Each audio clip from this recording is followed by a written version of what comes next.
I message him back, Julian. I say, hey, about that, I need to see you.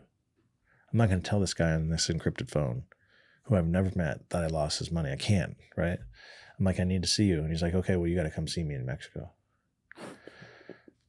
Yeah, so. Woo! Yeah, I fucking hate telling the story because it fucking brings back so many bad memories. But so I go to Tijuana. I cross the bridge. It's a right Monday. Back where it all started. Yeah, where it all started. That same bridge I used to smuggle steroids across. And I meet him. 6 Sicarios. We meet at this restaurant. He has 6 Sicarios with him.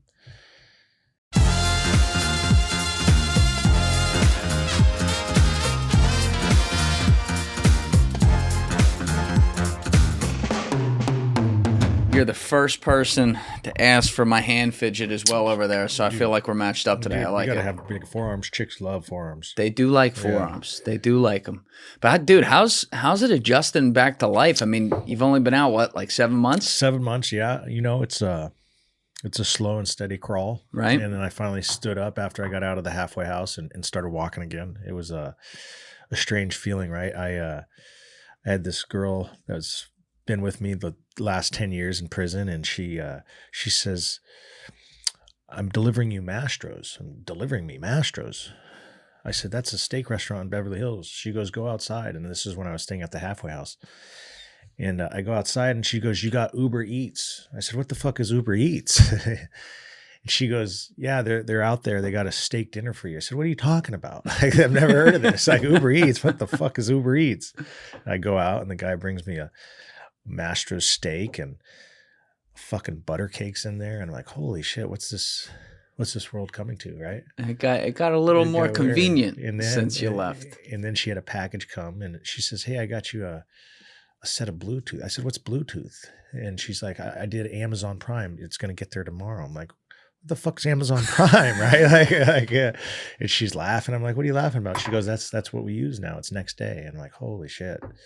So now I learned about next day, Amazon Prime. I learned about Bluetooth, and I learned about Uber Eats in less than 24 hours right when I got out. And, that's a good start. Dude, and then I started scrolling through social media, which I haven't had, right? I'm checking out all these hot chicks. I'm clicking on them, and they got this thing called OnlyFans. I'm like, what the fuck is OnlyFans, right? I'm like, this is crazy, and this is the new world we live in. It is definitely like, because I don't have a concept of it because it all happens gradually over time when you're out here in the world. But you were gone for what, 10 years in prison? About nearly 10 years. I mean, when you're just completely turned off like that, it is really a snap because it goes from when you were gone away. It's like people are still on Facebook, and now it's like Instagram's old news. Yeah. You know what I mean? It's just way different. Probably before your age was MySpace. You know, I remember when I was in like 4th grade and MySpace came out. You put like your top friends on the... Yep. Yeah, that was kind of brutal. They make you do like the top 8. You get your friends pissed off. Like, hey, what the fuck? You have a girlfriend. Hey, man, who's that girl up there? That's my mistress, you know? Now, you had the same girl stick by you for 10 years while you were in prison? Listen, I wouldn't say stick by me. Who knows what they're doing out there, but they answer my calls. And at the end of the day, that's all that matters, right? Yeah. And she's there when you get out? Yeah. That's really nice. For me, that's important. That shows you who your true friends are. For sure. She could have told you about Amazon Prime, though, next day while you were in there. I'm just saying. Yeah, well, listen, I never got to accept that package, so it's not the same, right? I'm sure I've heard about it reading the Wall Street Journal because that's all I read. But the next day, like, and then putting the Bluetooth, and I'm like, where's the cable that you connect to the phone? You know, like that was the hard part for me. Did you have an iPhone before you went? No, I had a Blackberry. Okay. Oh, shit. You were on the Crackberry. Dude, I was on the Crackberry. I love the berry. I'll tell you what, I used an encrypted Blackberry to communicate with the cartel. I was going to say, and, probably. I wish I had that Blackberry. To be honest, I like that keyboard. It's so much easier. You and I could be talking right now, and I could just type without even like looking, right? And now the iPhone, my big fat fingers hit it, and it's like, fuck, I fucked that one up. Hey guys, 3 quick things. Number 1, if you haven't subscribed, please subscribe. It's a huge, huge help. Number 2, if you'd like to join my Patreon for early uncensored releases of the full episodes, you can join via the link in my description or in the pinned comment below. And number 3, if you'd like to join my clipping community for a chance to make content from the show and make money, you can join via the Discord link in my description below. That was a thing for a few years when the world really did move to iPhones and all the BlackBerry business guys did have to move to it. There was a good 3, 4, 5 year period. I'm sure people out there can pull up the old Reddit threads or whatever. Like, goddamn, could they just make it with the BlackBerry keyboard and we'd be good? You know what someone told me, Julian, that they made a thing you put your iPhone in and you have like a little keyboard that's the same as the BlackBerry. And then they got sued by BlackBerry that you couldn't use that. I think it's great. Could you imagine if you could just be on your iPhone and pretend like you're using your BlackBerry? Yeah, it actually was kind of nice. Can we pull that up, Joe? Yeah. Why wouldn't BlackBerry just say, all right, you owe us 50% licensing. Let's go. Yeah. Now they made a phone. They're making their own phone now. Who's they? Clicks. That's what it is. Oh, that company that did it? And So they have the it is keyboard. Clicks. Yeah. I don't know if that's going to work out. They ain't got that iOS. Yeah. That's tough. Yeah. Look at that big Beacon magnet on the back. Yeah. No, I do like the feeling though, right? Like literally I was so fast. Yeah. Did you have like when you were in prison, and obviously we're going to get to what happened here, everyone, if you're wondering what's going on. But when you were there, what was your computer access like? Was there anything? Only computer you get is for law library. So anytime Right. you're researching your case or just, fighting, looking at your discovery, putting in motions. So we have no internet. Right. They have no internet throughout the Bureau of Prisons. They have an email base where you can email, but the people that you email have to be accepted by the Bureau of Prisons. So they have to do a background check. Mm-hmm. And then when you email them, my case is such a big deal. The FBI would read all the emails before it would get sent to my family members. So it's monitored. You got like security inside the prison systems, which is called SIS, and they act as like the FBI liaison. Mm. And so anything comes in, goes to the FBI, they read the emails, they send it back to SIS, and they say, okay, he's good to go, send it out. And sometimes people wouldn't get my emails for 2 to 3 days. Oh, yeah. Yeah, it's a pain in the ass. It's also like, I know your expectations all change when your life has changed and you get put in there, but you realize, I would imagine, nothing in your life is private at all. You can't, it's kind of weird like saying anything because a bunch of people who you don't know are going to be reading this, including people that may have some ability to hold some sort of judgment over you. Yeah, reading or listening, right? Like phone calls, and you can just hear it, like your call being recorded. Mm. And one bad thing, and they click turn off the phone. So it was definitely an eye opener. I'm glad it's behind me. Yeah. Now you wrote a book about your whole experience here. Yeah, The California Kid. I wrote that literally in my 6x8 prison cell starting in 2017, right after I got sentenced to 21 years. 21 years. Yeah. But you did 10. Did 10, and you're gonna ask how I got off. Yeah. You got to watch the docuseries. We got to let it dangle the carrot. we got to dangle the carrot, man. All right, maybe we'll dangle that at the end. But you do have a docuseries produced by Mark Wahlberg. They're working on a film about your story because you're a kid from Redondo Beach, I understand, who also happened to be a great football player, played on one of the most legendary programs in college history back in the glory days with Pete Carroll at USC, multinational titles. Obviously, Reggie Bush, who for my money was the best college player I've ever seen in my life, teammate of yours, Definitely. right? So how first of all, how does a kid like that end up on that USC team? Let's start there before we get to everything else that happened. By accident. By accident. Yeah, it was never supposed to happen this way. I went to USC on a volleyball scholarship. I was the top 50 players in America. I was an opposite hitter. It was this surfer kid from Redondo Beach that played volleyball. My dad was a highly competitive volleyball player. My uncle was a professional volleyball player, and volleyball was my life. I went to USC on a scholarship, 2/3.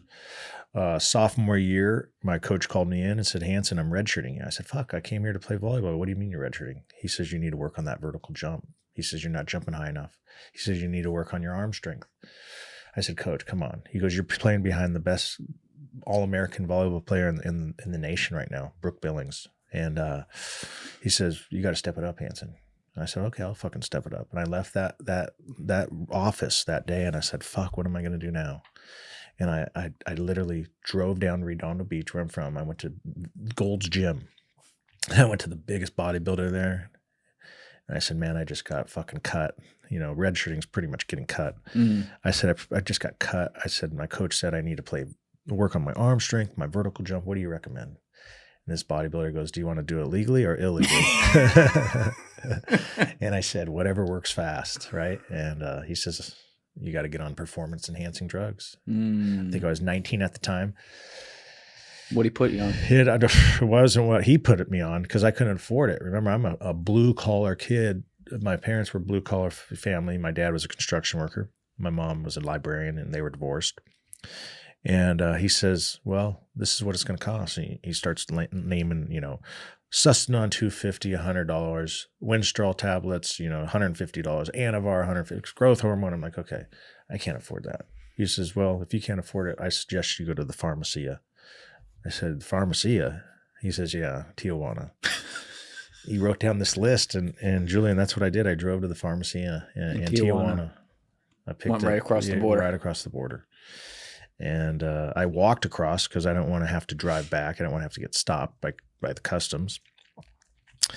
And I showed up there and I gave them this list, and they looked at it and they filled it right there on the spot. And, I had like 2 vials of testosterone. I had Cypionate, Sustanon 250. I had Winstrol tablets. I had Anavar. I had human growth hormone. I had HCG, Novadex. I'm like, all right, where the fuck am I going to put this? Right? Like, I can't just walk across with it in my pockets. And I remember I had my compressor shorts on that day, and my compressor shorts were used for the volleyball team.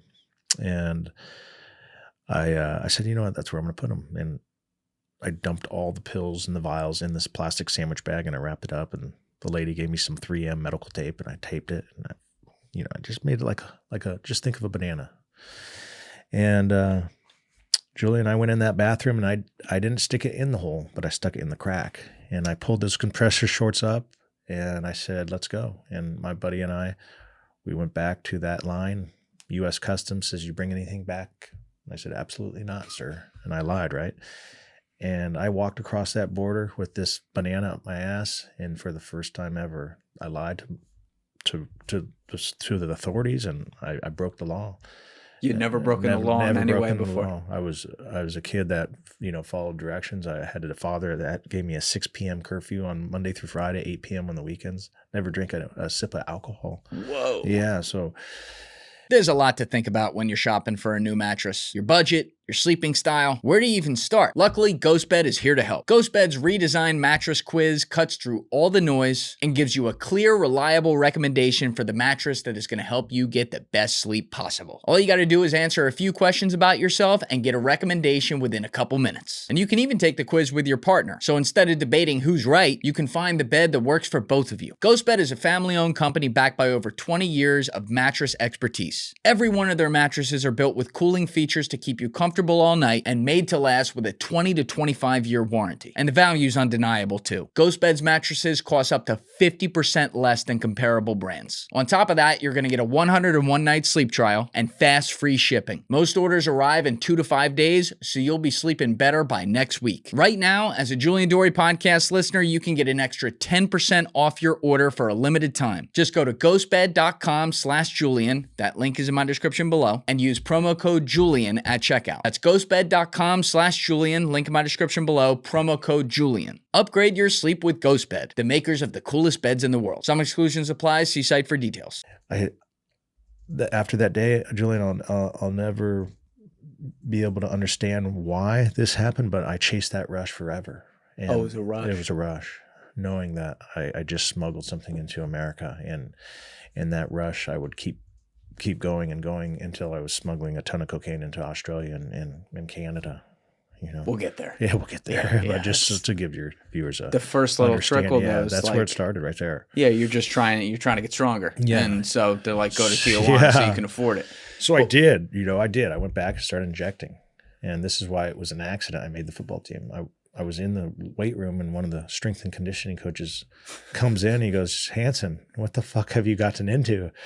It was an accident, right? I'm fucking science. I'm like this mad scientist injecting this shit in my ass and popping pills. And dude, I don't know what the fuck I'm doing. I'm listening to a bodybuilder. And I said, Coach, I got cut. He says, Hanson, you need to walk on the football team. I said, Coach, I've never played football in my life. You hadn't played at all? Never caught a football in my life. My dad didn't allow me to play football. I'll tell you why. He says it was too dangerous of a sport, and he didn't want me getting hurt. And I told you my dad was strict. So I just obeyed him, right? Yeah. But now I'm 19. I'm an adult. So I go And I tell the coach Char, I said, hey, when's tryouts? And he gives me the date. I go back to my dorm room. I look at myself in the mirror. I go, fuck it. I'm an adult. I don't care what my dad says. I'm going to try out. And I tried out. There was 50 guys, all Americans from junior colleges and high schools. And I ran the 440, which was probably the reason I made the team. I ran it in 4.6 seconds, and I was weighing 240 pounds. What are you, like 6'5", I'm too? 6'3", yeah. So I understand that in better numbers, that's like combine numbers, right? Yeah. And they're then, like, that'll do. Yeah, and then I obviously had a vertical jump from volleyball. It was like 36 inches, so they saw that. And then the last test was we go down to the bench press, and obviously no one knows at the time, but I'm fucking on every kind of steroid there is. And I get down there, and I'm benching 2 plates, just bouncing it off my chest, like, and I hit 26 reps. Yeah. At like age 19. Yeah, age 19, yeah. So I said, great, the tryout's over. I did that. And 2 weeks later, coach says, Coach Char, the same one that told me to try out, he says, hey, go look up. Pete Carroll has the list up who made the team. I said, why am I going to go up there? I didn't make the fucking football team. I'm a volleyball player. He goes, just go check. And I went up there, and I see all these like disappointing faces leaving, all these guys that I tried out with. And I go up there, and there's one name. It says Owen Hanson. You were the only one? I was the only one. Whoa. Made the USC football team. And so is this 03? 03, yeah. So we won that was during spring. They had won the Rose Bowl before, right? Before we won the Rose Bowl it was the Orange Bowl it was the Orange Bowl with Carson Palmer. I was part of the Rose Bowl championship team that we won with Liner and Reggie. That was to beat Michigan. We beat Michigan for the Rose Bowl, and we split that. AP champions. That's right. And LSU was the BCS champion. Carson beat Iowa, Brad Banks, right? Correct. That was the game. Troy Polamalu was on that team. Yep. Okay. Yep. And then the next year we go and beat Oklahoma in the Orange Bowl, and we blow them out 55-19. Remember that well. And I was part of that team. So I got 2 national championship rings, and I never played football in my whole life. And so this is where this bounce back, this back against the wall, this underdog started. All right, let's back up for a second. First of all, when you start taking all these steroids, I don't even remember the cocktail you went through there. It was Winstrol, and I heard a lot of other shit. Like, obviously it's helping you get way stronger, but, I was very dumb at 19 too. I'm not thinking about anything. Once you start taking them, are you getting like some kind of weird side effects too? Angry. Right? Every little thing irritates you. I remember someone would cut me off in my car, and I'd follow those cars, and I'd say, get the fuck, pull over right now. I was angry. Yeah. And every little thing just you would snap. Girl would do something that pissed you off, and you're like, what the fuck are you doing? Like, why are you yelling at me? And it's just because it's called roid rage, right? Right. You get on steroids and you get rage. And you get fucking back knee, you get acne, you get everything, there's fucking acne everywhere. You're not supposed to put that kind of shit in your body at that age. Were you worried about when you made the team? I mean, I don't know what the testing was like back then. No, I was worried, and I got off of it. So I had it down to a science where I would do it in the off season, and once season started, I was clean.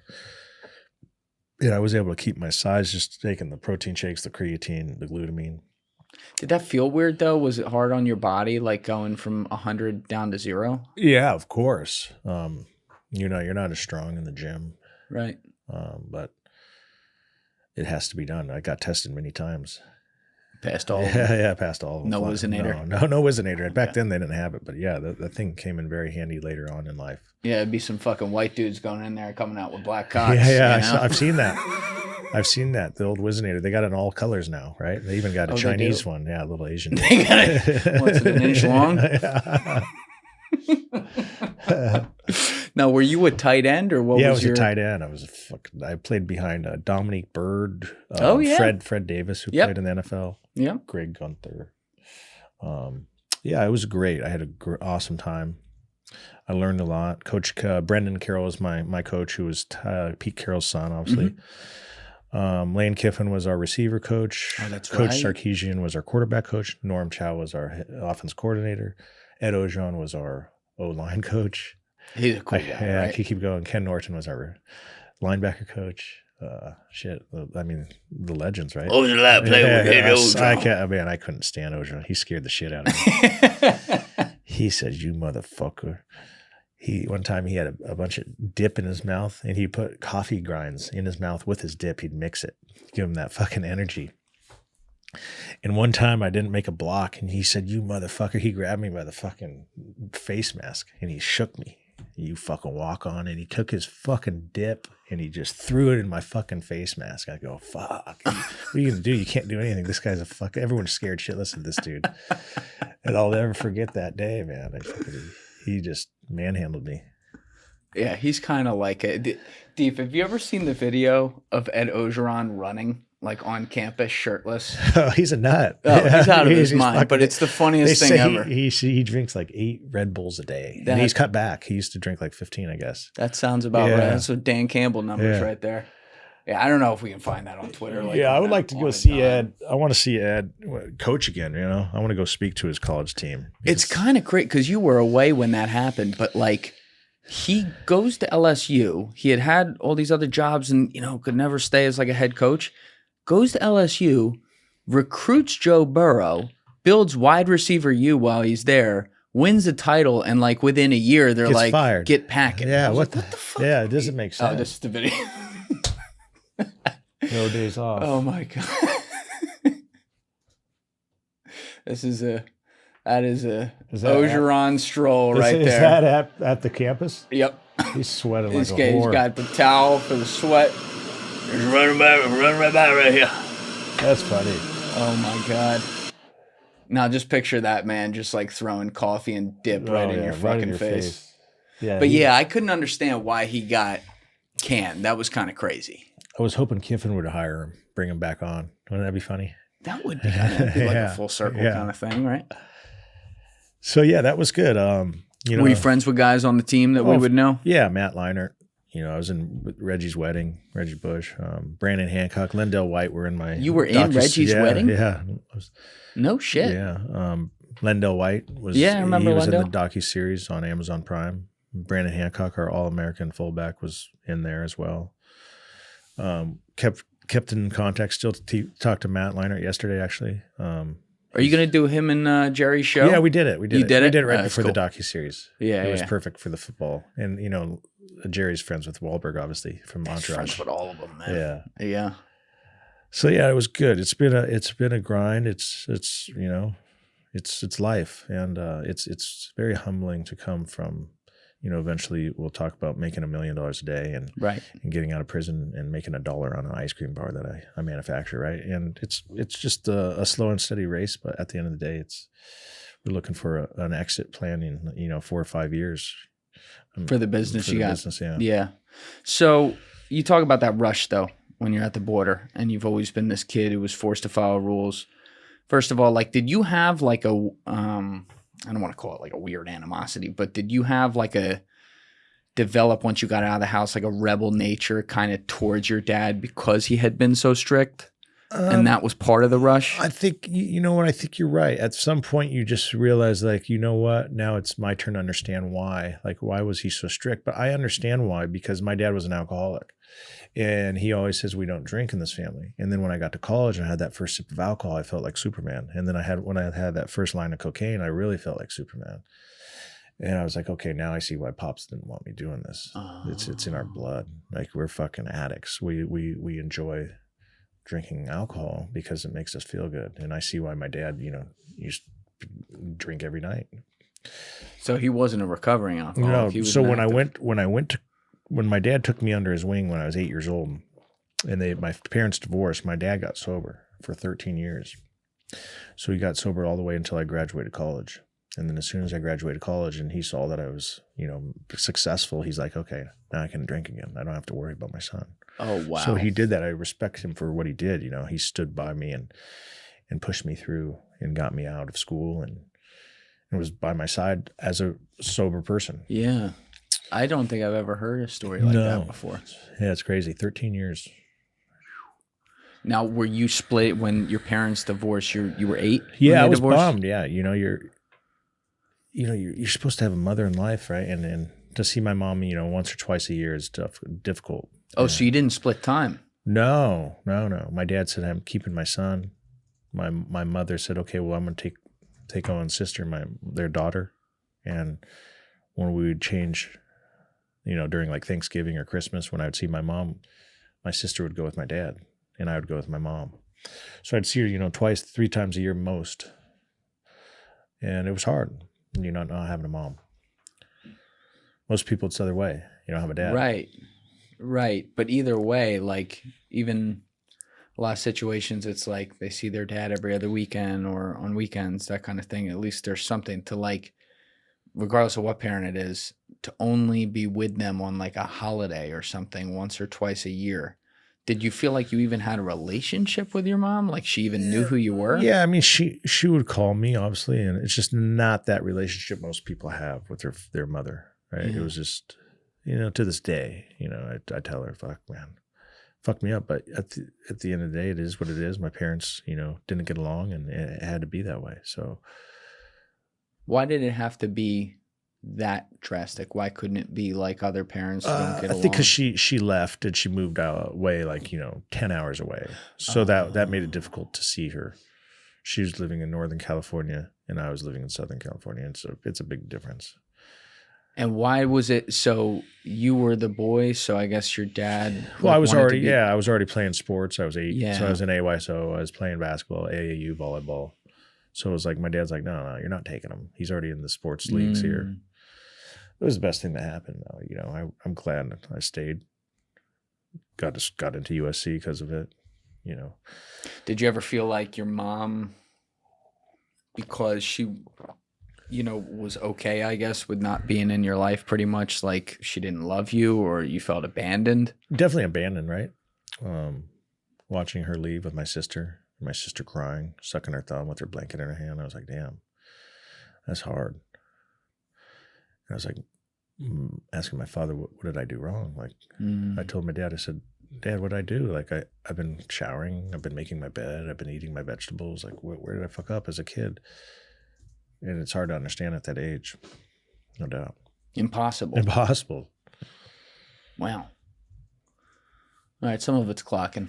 Yeah. Like how How you don't have that mind, yeah. normal, in any way, normal type upbringing, but then like your dad is making sacrifices to do the best for you, which I think is an amazing thing. But then it's also like, in some ways it becomes like, okay, do as I say, not as I am. Yes, not as I did. Right? And it's also very strict to the point that then when the governor's kind of taken off, it's like, all right, baby, let's go. And it ended up here, from USC Golden Boy to International Drug Kingpin. Right. It really stemmed from this. If you were to ask an expert.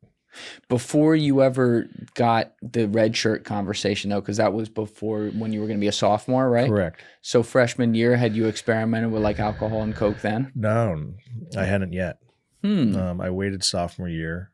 The reason I waited sophomore year is that's when we were like out of the dorm. We weren't being watched by like the USC volleyball coach because everything was monitored so closely in the dorm living. You couldn't be drinking. We're underage, first of all. And I was very, very strict. Yes. And the volleyball coach had a rule that if you're a freshman, you can't rush a fraternity. You're going to be monitored and you can't drink. And so I was following these rules. And then sophomore year, I rushed a fraternity and I started doing steroids and doing lines of cocaine, and it snowballed, no pun intended. So the steroids were before the blow? Yes. You think maybe like the steroids getting you so amped up was like, I want some of that white stuff too, or like what was it? Definitely. I think I put everything in anything in my body. And once you put the steroids in, it's like, what else can I throw in here? Right. Some Molly, some GHB, some Xanax, some Vicodin. I mean, everything. You're doing GHB? Oh, yeah, that was my favorite.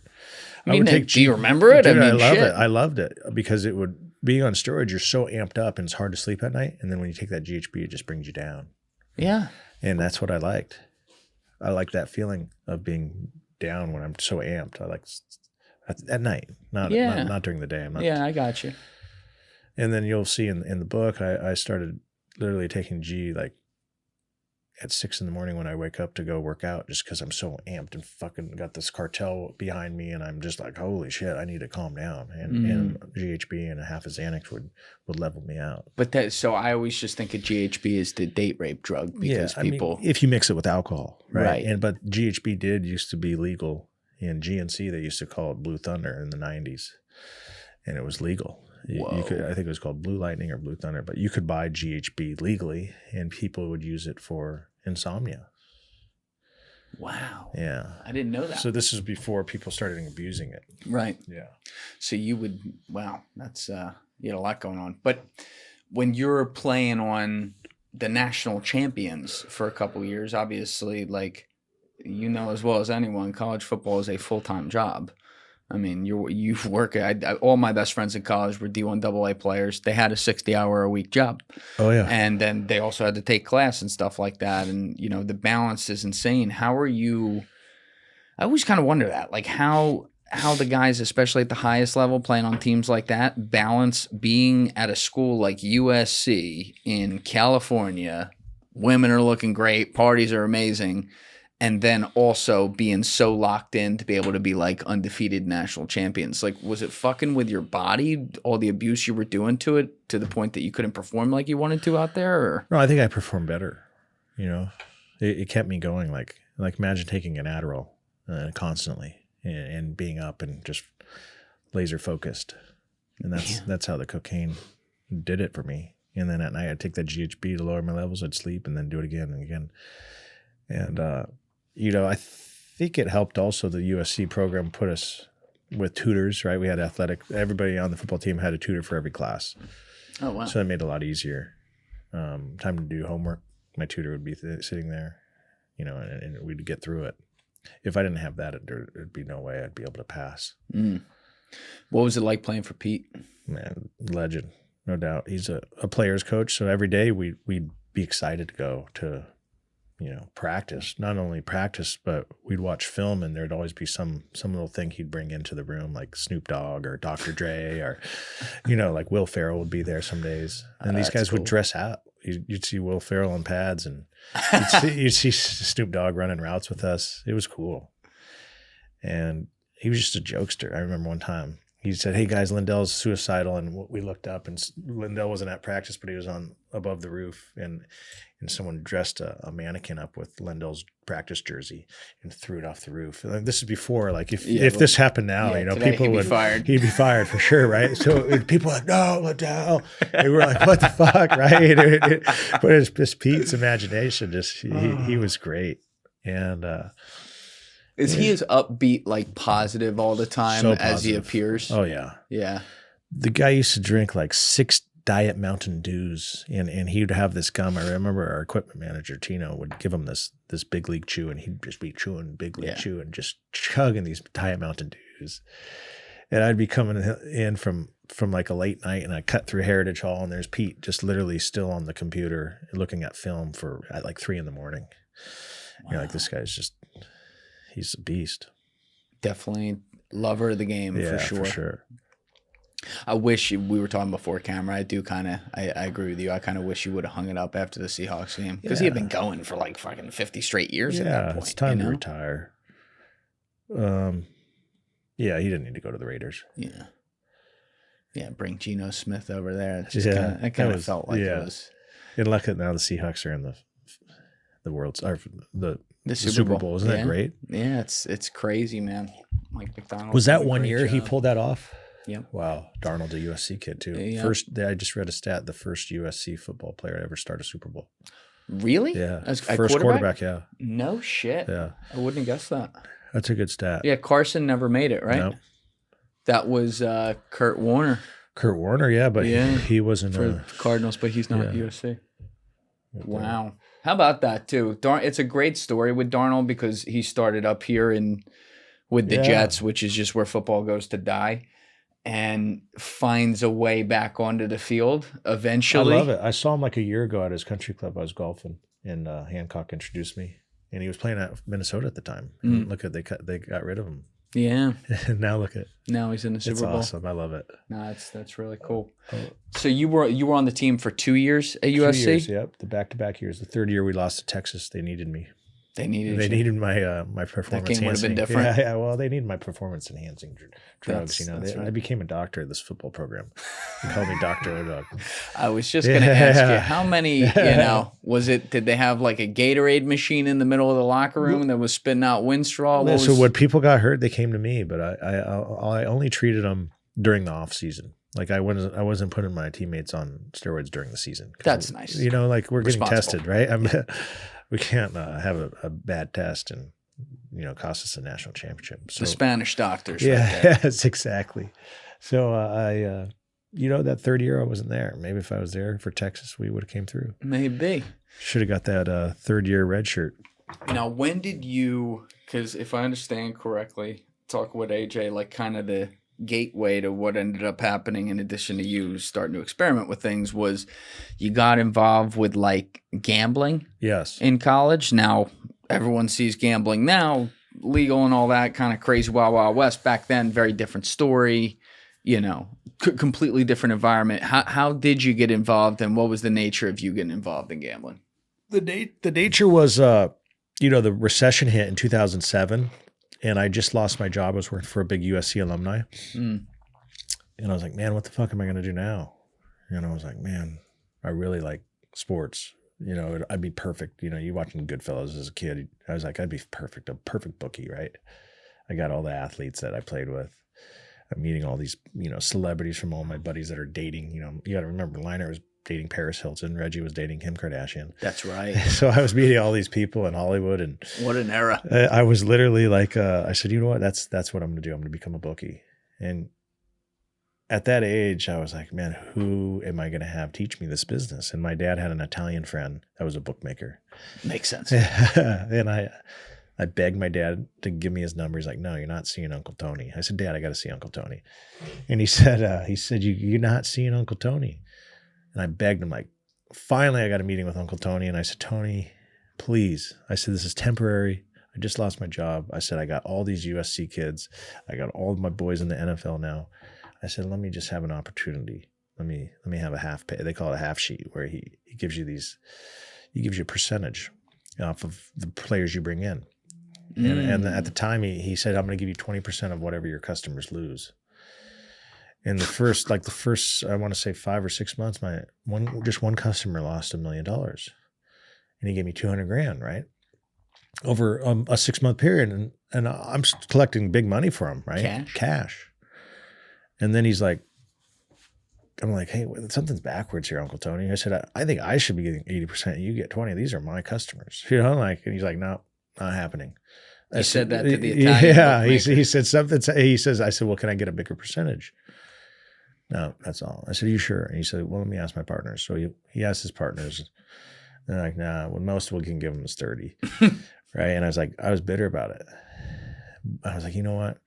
I got to figure out how to do this myself. And that's when I flew over to Costa Rica, the mecca of sportsbook. Right. Yeah. That was like where ground zero kind of, Ground right? zero, yeah. So what are you doing there at the time? I fly over there and I literally go door to door and I start knocking on these doors of Costa Rican bookies. Keep that mic in front of you, by the way. But yeah. And these bookies, they have servers over there and 1-800 numbers and people that have call centers. So you basically call 1-800, Bet O-Dog, which was eventually what became my site, Bet O-Dog. And you go over there and they have people speaking English and they take the bets on the call center, or if you want to do it online or your application on your cell phone, you can bet through the app. And I literally learned this business by going over there and building this thing from the ground up. And I had, at my height, I had 30 customer support call center people answering. I had 2 line managers moving lines and 2 VIP customers that would answer all my VIP customers. What kind of revenues are you looking at? At the peak, I was, before I got busted, I had 2,000 customers. And we're talking, at the end, 2015 when I got arrested, we were probably making, $500,000 a month. Yeah, I was going to say it's got to be up in those numbers because that was, so we're going to get to the cartel stuff. That was what I was under the impression. A lot of the indictments were about, but like in Costa Rica, just from the gambling perspective, what were you doing that now is like, illegal? So now, I mean, in 2018, they legalized online sports betting. Right. I was the trailblazer, right? I had this company called Bet-O-Dog. I was literally, I was about 10 years early to the game.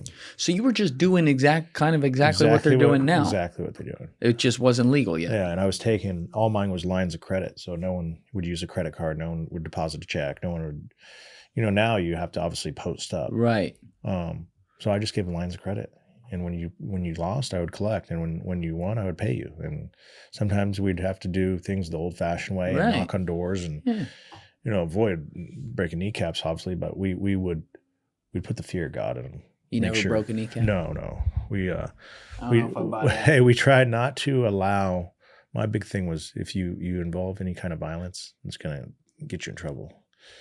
And one of my collectors, all he was supposed to do was knock on the door, and that's it. And I remember the person got hostile with him, and he ended up slapping him. And when he slapped him, it was all recorded. And when they RICO'd me, they gave me a RICO racketeering charge. They said that I had violence in my case because this for slapping. Yeah, for slapping this guy. Come on. Yeah, I mean there was no Louisville. No. This is what the FBI does, though. They try to make it bigger than it is. Yeah, slap doesn't feel like too much. Yeah. What was he into you? Like six figures? No, this is the funny part. It was the guy. Literally the week before, he beat me for like $5,000, and the next week he loses I think $3,000, and he tells me to go fuck myself. And I said, "What? You just won. I just paid you. Now you're stealing." And that's like the cardinal rule in this business. You never get paid and then lose and not pay back, right? Especially the next week. It was a principle thing. And I had a guy in Minnesota where this agent was, or where this customer was, and I said, "Hey, do me a favor, go knock on the fucking door of this guy." I caught him off guard. And he ended up being an FBI informant. Oh. Yeah. He ended up turning in that tape to the FBI. Oof. Working with them, taking the stand. So he was literally wired up. This is obviously after. Like pre-ring. Yeah, this is after, right? This is after. So after that happened, he called the FBI. Hey guys, if you haven't already subscribed, please hit that subscribe button. It's a huge help. Thank you. Yeah, actually, now that I come to think of it, I wonder how much harder that is these days to do the old-fashioned, New Jersey type collecting. No Everyone's more. got ring cameras and shit. You can't do it anymore because you got to remember, everyone calls the cops, everyone records. Yeah. Those days are over.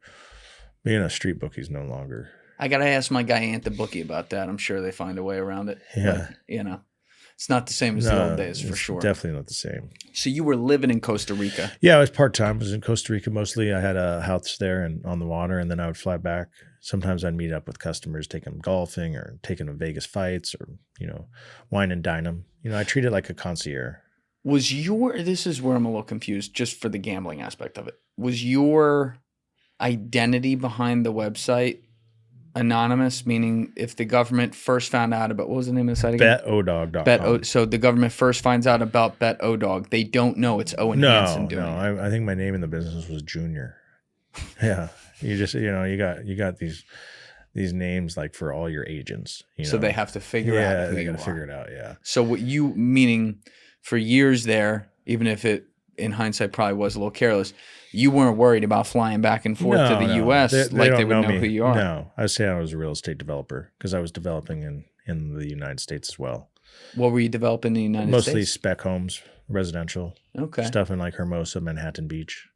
Nice places. Yeah, nice areas, yeah. And you were doing that in Costa Rica too? As well, yeah. So I would fly back and forth. And I would have my blueprints with me, open up my plans, like, I'm doing this house. Yeah. And it's real. It's real. There's no cover up. So you would launder money through that? Through the construction, yeah. Right. And you're doing lines of credit. How would they, so if they're not doing credit cards and like deposits back then, would it literally be they send you in cash, like in packages? Yeah, no, they do. It's not the safest, but back then I had a company that was under my umbrella. It was an ATM business. So what I would do is I'd have it in Chase and Bank of America and Wells Fargo. Like it was called ATM Unlimited. And so I'd have these people go deposit cash into the banks. Back then it was like $9,900 was the limit. They go deposit $9,900, no red flags. And then I'd have the owner of that limited liability go and they'd pull out, 120,000 cash at a time because the teller's not going to ask questions. They see it's an ATM business. What do you do with the cash? You put it in your ATM machines. And I would pay a fee. I'd give my guy that owned the LLC 3%. And it was work for everybody. He'd make a couple thousand a week and everyone was happy.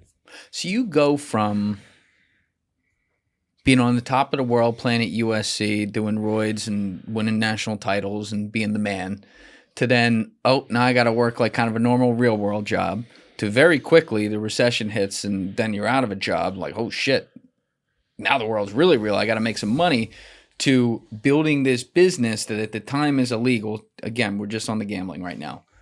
And it seems like pretty quickly getting to a point where you're making a fuck ton of money. Like, was there, obviously a lot of people love to make a lot of money, but was there something about it where, you started to feel a power? Yeah, it's power, of course. Look at every movie, Scarface and Casino and good, right? You get this. The world is yours. Yeah, the world is yours right there. You feel like you can get anything. I had people on my payroll. I had FBI, ex-FBI DEA agents that were private investigators, right? You have Sicarios that are your security guards in Costa Rica and Mexico that are working for you with bulletproof cars. You have any girl you want. You want you want a Chanel bag? I got you, baby. Come on over. You fly them in. And for me, that was what I lived for. It was fun.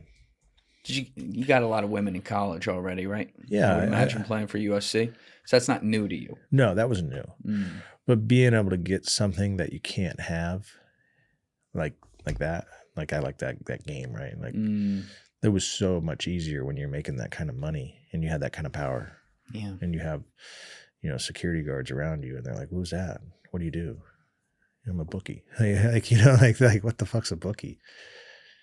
And it's like this surfer kid that became this, wise guy in California. Right. Did you gamble yourself too? You can't beat the house. Right. So you stayed, you didn't get high on your own supply. I knew. Eventually, when I get to the cocaine business, you'll see this thing's about out of control. And I did get high on my own supply once I got in debt. But as far as the gambling, I had bookies that would bet with me, and I would just take their money. I was like, dude, this is so stupid. These guys are bookies like me, and they're just losing all the money they win from their clients, and they're just giving it to me now. It's like they haven't figured it out. So you grew up surfing though? We didn't talk about surfing and skating, and was that like your release? Yeah, I love the ocean, man. I still love the ocean. I walk that sand. I'm like, fuck, this is heaven. Yeah. I'm a beach kid. I like that sun. This cold New York weather is too much for me. But going from surfer to, you're very on brand for Jersey and New York, like Vito Mob Boss over here. Yeah, in the gambling business. I'm more two of very that, different things. Yeah, I'm more of that like California version. Like I'm still kicked back, but I'm still going hard in the paint when people know me. And I put a twist on it, right? I didn't use that mobster. I was more like that charismatic guy. Like, come on, man. You got to pay. I just paid you. You lean into them. If they don't pay, I send flowers to their wives at work.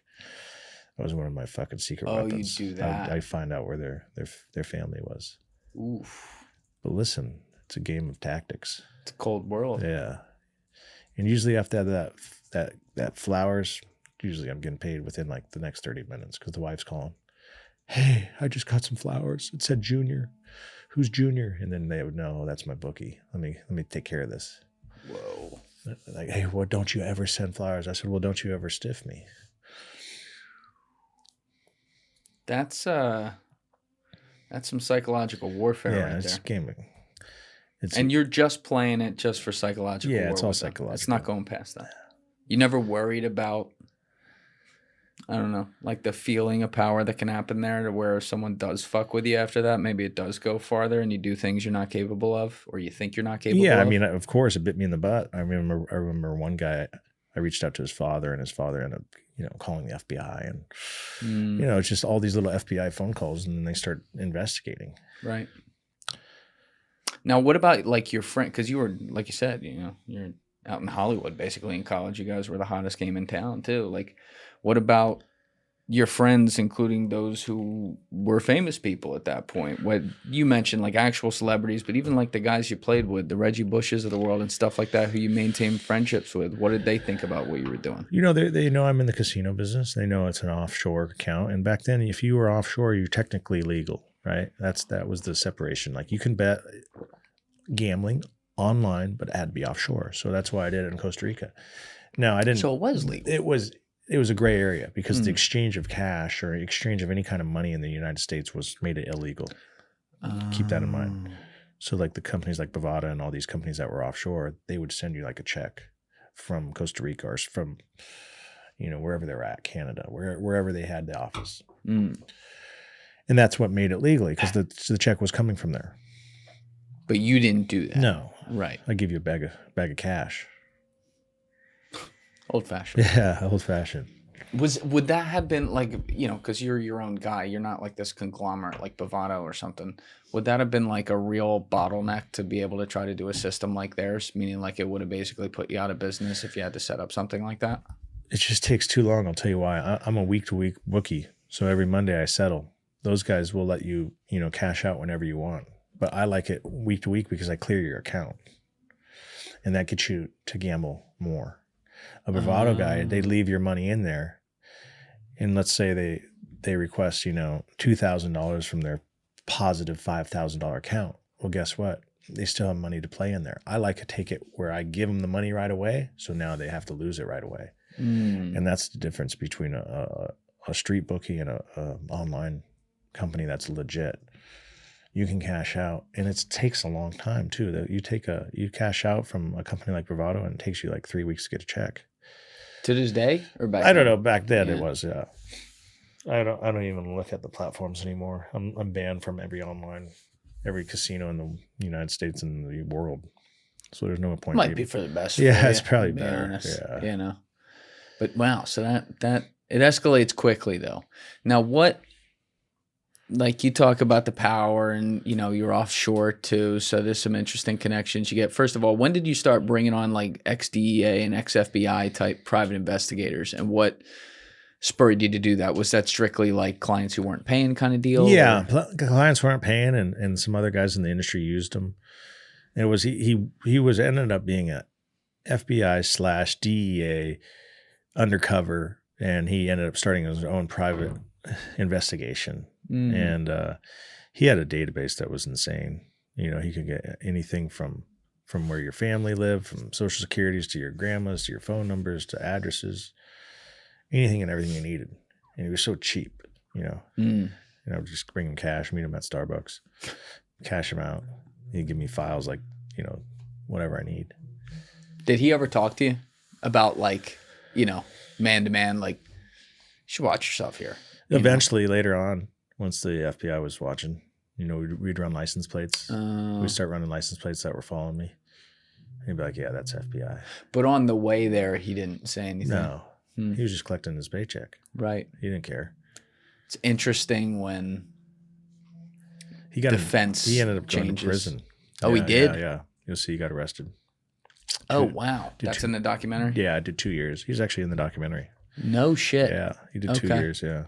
Because there's a lot of guys who operate, as far as I know, legally, who are insert agency here or whatever. For sure. Who have to do jobs that are protected by client privilege, where, even guys say that in the work they do that stops short of doing anything that could be criminal, they'll run into situations with this client privilege where they know like, whoa, this guy's doing the same kind of shit that I used to like go after. Yeah. And now they're on the other side. Even if they're not on the other side, I don't know what that's like, but it's got to be kind of strange. It happens too on the legal side too, right? You got ex-prosecutors that become defenders or defense attorneys. Right. I see that a lot. That's right. The guy that prosecuted me, he became, after my case, he became like this huge defense attorney now. And now he's working for the bad guys.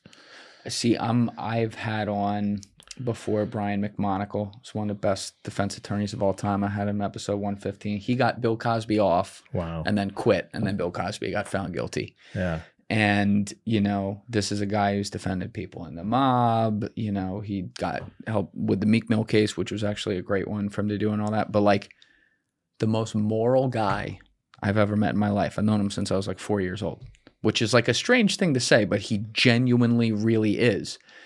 And another one who came from, at the beginning of his career, first 4 or 5 years on that fucking $65,000 a year government salary, being a great prosecutor, to then being the defense attorney for all the hardest cases in the same city. And that, you know, that switch is a strange thing. Of course, he's very honest about it. Yeah. He's like, I'm making 65 grand a year, working my ass off, and now I can use my expertise to go control my destiny.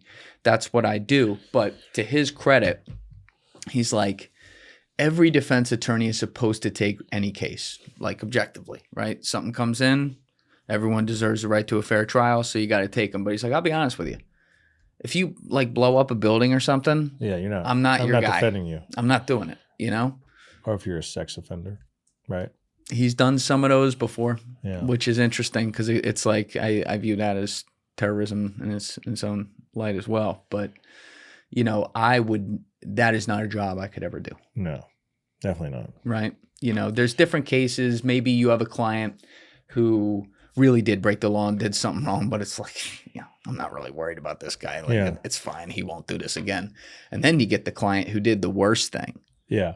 And you know it. And then you get him off. And you're defending it. Yeah. Like that's a tough one. I asked him if he would let Bill around his daughters. That's a good one. What do you say? He gave a lawyerly response, if you will. It's like, well, you know, but I don't know. That's the thing. Like, I wouldn't want to have to get those questions from people in my life. No doubt. You know, for what I do. It's a strange thing. But anyway, we left off with you like building your gambling business and all that. At what point though did the actual, whoa, there are the cartels and here's a business opportunity? Because that's entirely different. Like, at what point did that come in? I was like, okay, I'm all throughout the United States. I'm this ambitious kid and killing it in the gambling business. I was like, let's expand this thing. Let's go not only let's just do all of North America. Let's go international. Let's go Canada. Let's go Mexico. Fuck it. And I opened up the floodgates to my sub bookies. I said, hey, we're going to Canada. We're going to Mexico. Whoever wants to bring other clients, part of this North America venture, and let's do it. What was the difference? Let's just like start with Canada. What makes it different to have to expand your business in Canada versus what you were doing in the US? My servers are already going worldwide, right? It's the World Wide Web. So it's like if they have a banking system and they can wire money, then I'm good with it. Easy. And the same for me. I can do the same. And then you wanted to like go into Mexico and stuff. It's just right there. I'm 2 hours away from the border. So I was like, okay, I can use the Caliente casinos. There's ways, you know, I've started dating a girl from Mexico. It's like I have ways now to expand to Mexico. And one of my agents was out in Newport Beach, and he ended up getting me a client. And this guy from Mexico was a whale. He would lose literally the first couple of weeks, $250,000, bags of cash dropped off. I was like, hell yeah, you got a whale.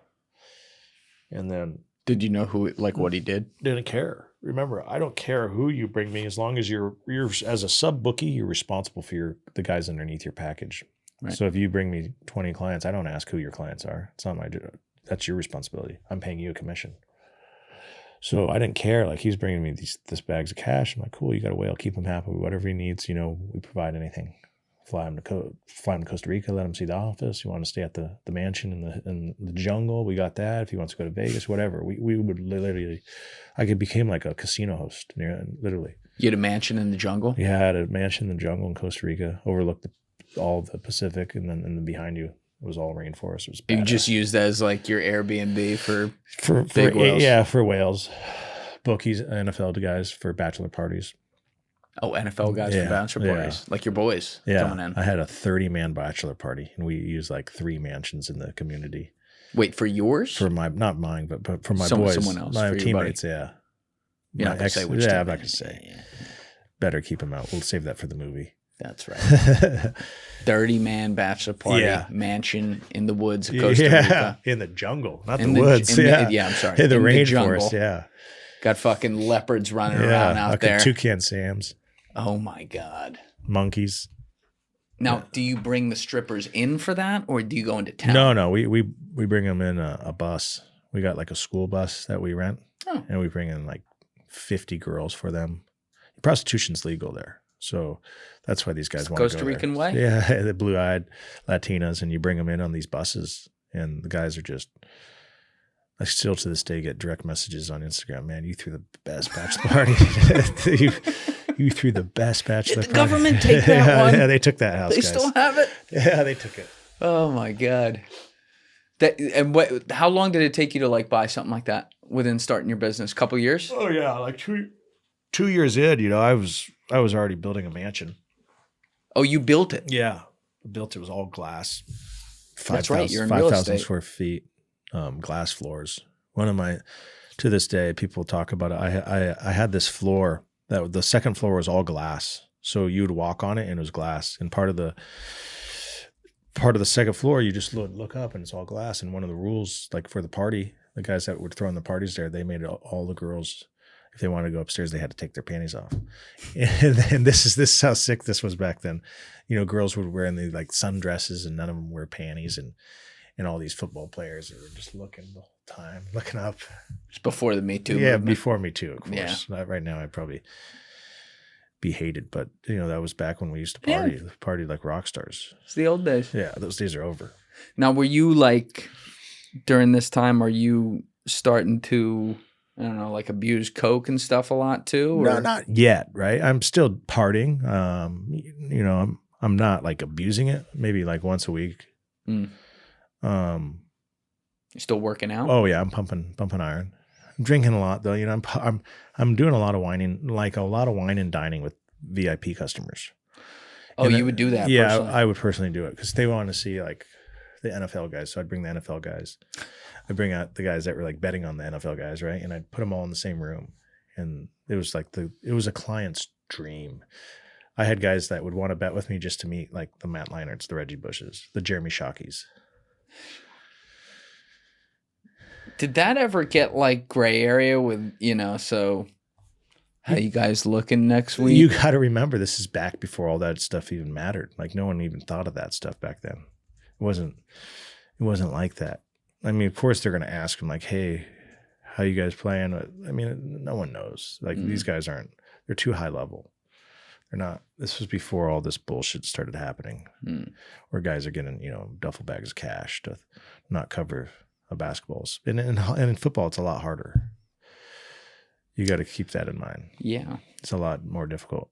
What do you make, as a little side tangent here, what do you make of this kind of brave new world that you've now come out to that we're living in when it comes to gambling, not just with pros, but with college where, we're already seeing scandals all the time of guys throwing games because they get in debt and stuff like that. Like, I'm speaking literally to universities now, college universities, athletic departments about this.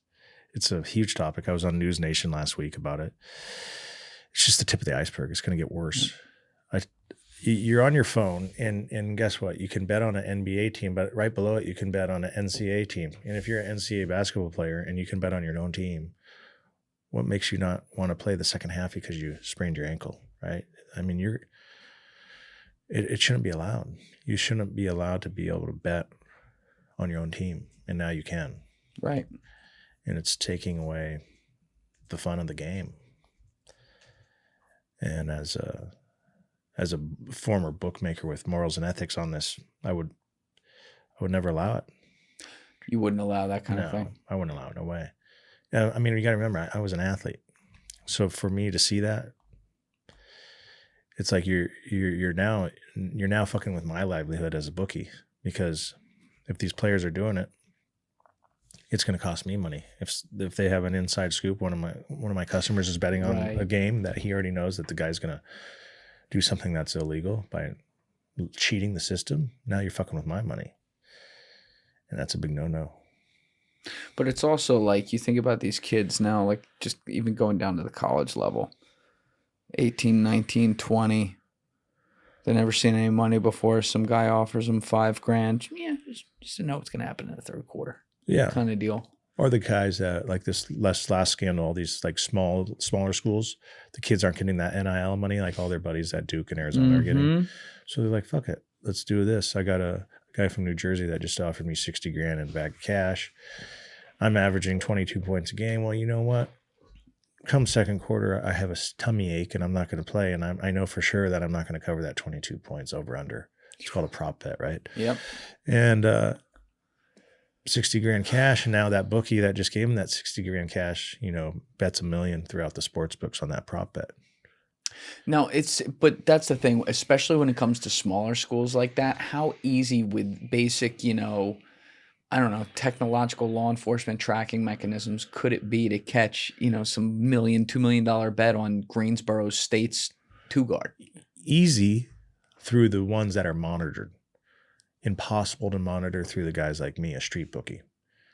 It's not. Oh, that's Remember, right. So that's where it's happening. It's not regulated when we're offshore and there's nothing being monitored by the government. Now, FanDuels and DraftKings and all those, yeah, they're being watched. But when you bet with a company like BetOdog or BetJerry's or whatever these companies are, those guys are all offshore in Costa Rica. No one's can look at those servers. Right. That's where it's happening. Now, it's interesting, though, for you to be talking to some of these programs as well, because even if there's like things you did wrong, it's kind of like a separate issue in a way, because you're talking about the stuff that you're like, yo, even when I was around, this would have been bad for my business. But guys on the street who aren't regulated at all now, like it's good for them, and that's where you got to look out for it. So in a way, you're talking to them about guys that weren't you, that just are in the same business you were. Yeah, and I can say, hey, listen, I can speak from experience, because you guys got to remember, you guys are getting in the hole with these people. You're owed money, and that's why you're doing it, right? These NBA guys are going to these poker games because they lost money or whatnot, and I tell people, listen, this thing all came. Where did I start this business? I started in a bookie business.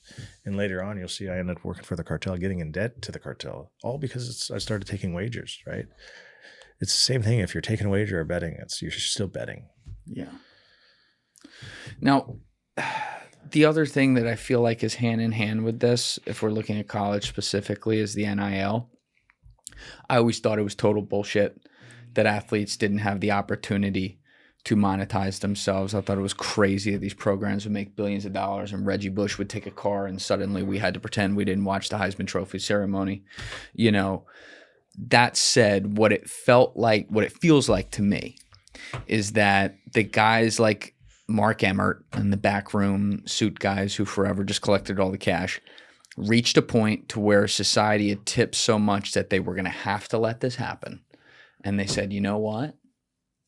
Fuck it. We'll let it happen, and there's going to be no rules. Everything's wide open. So now you have a system where, a kid can lose a marketing contract on a Tuesday that he thought he was going to get for X number and say, hey, you know what? I'll go enter the transfer portal tomorrow and be at school at some new place by next Wednesday.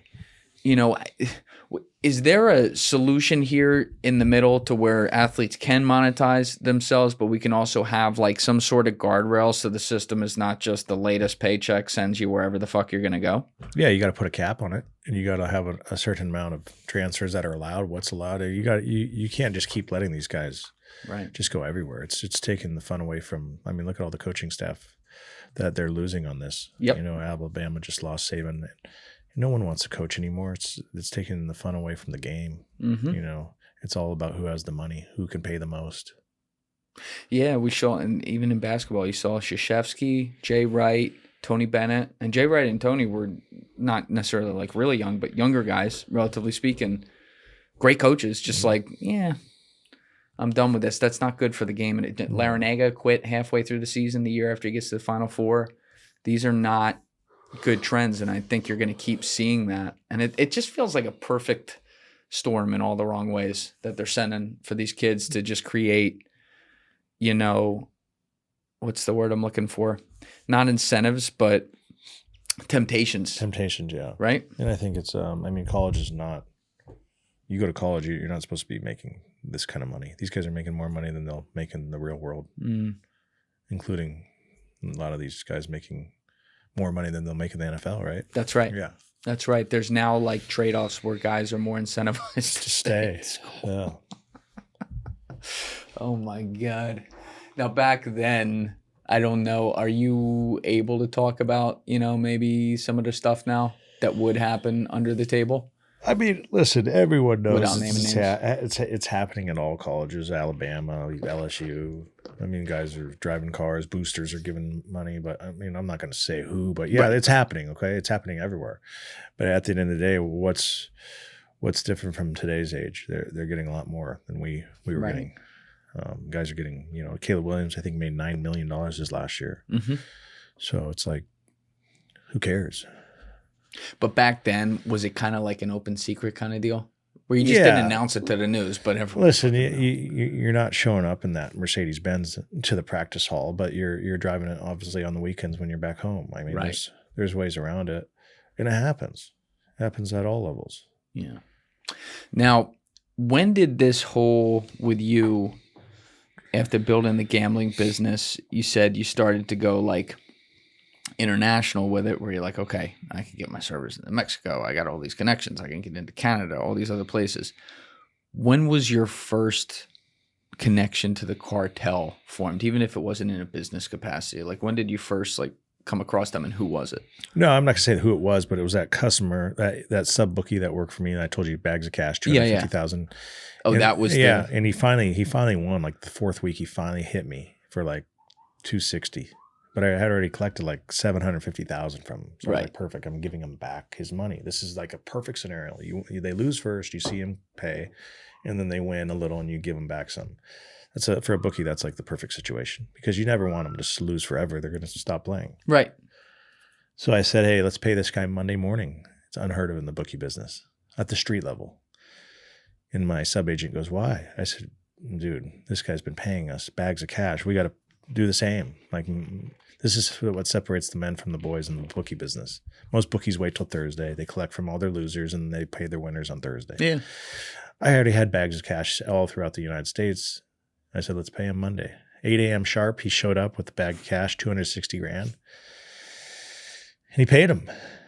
And he comes back a couple days later, and he says, I got something for you. I was like, what do you got? This is my sub bookie.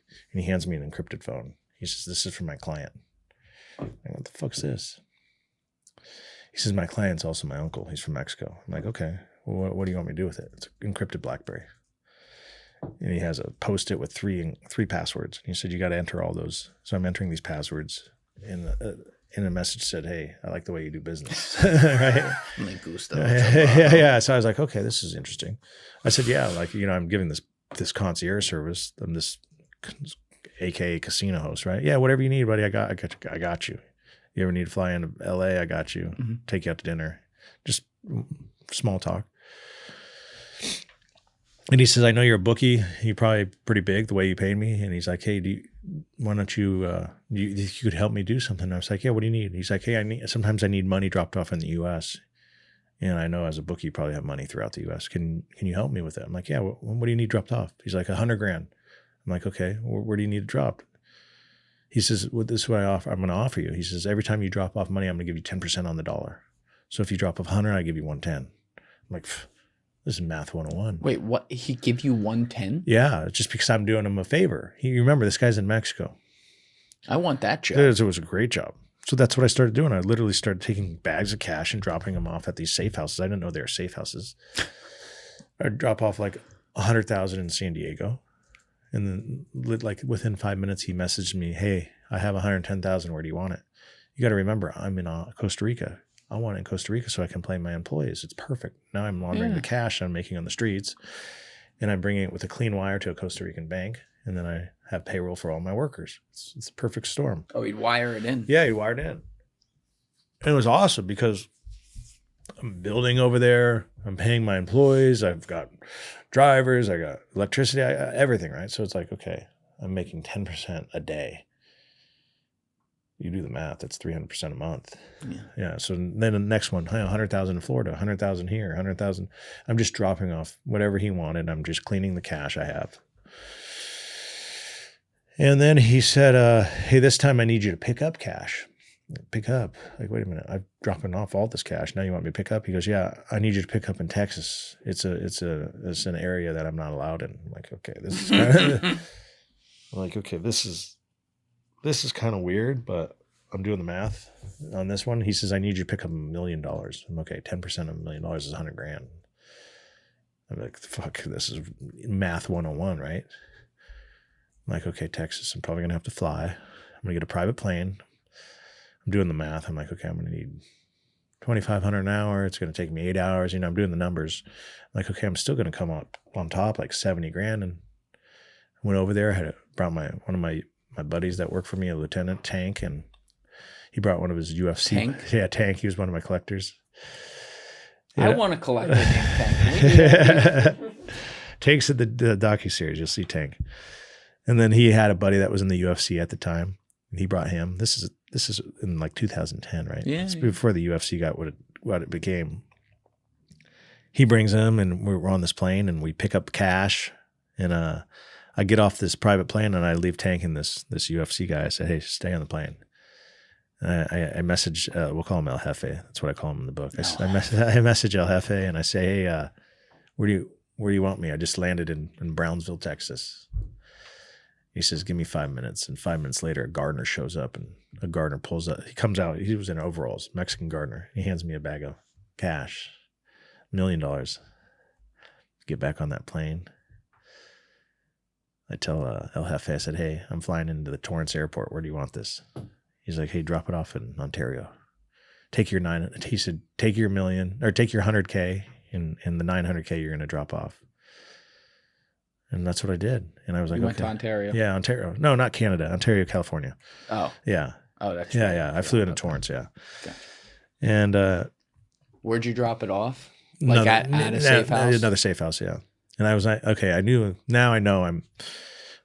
I'm definitely doing something illegal, but I'm like, okay, I'm looking up the like laws. What am I going to get in trouble for? Right? Like at that point, you're still Bookie. Okay, now you're laundering money. Okay, you really haven't done anything that bad, right? And then there wasn't a moment though.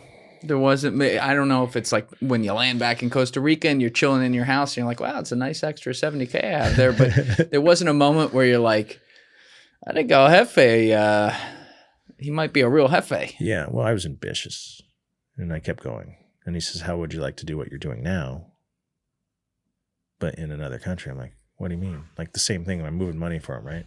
Yeah. There's money launderer.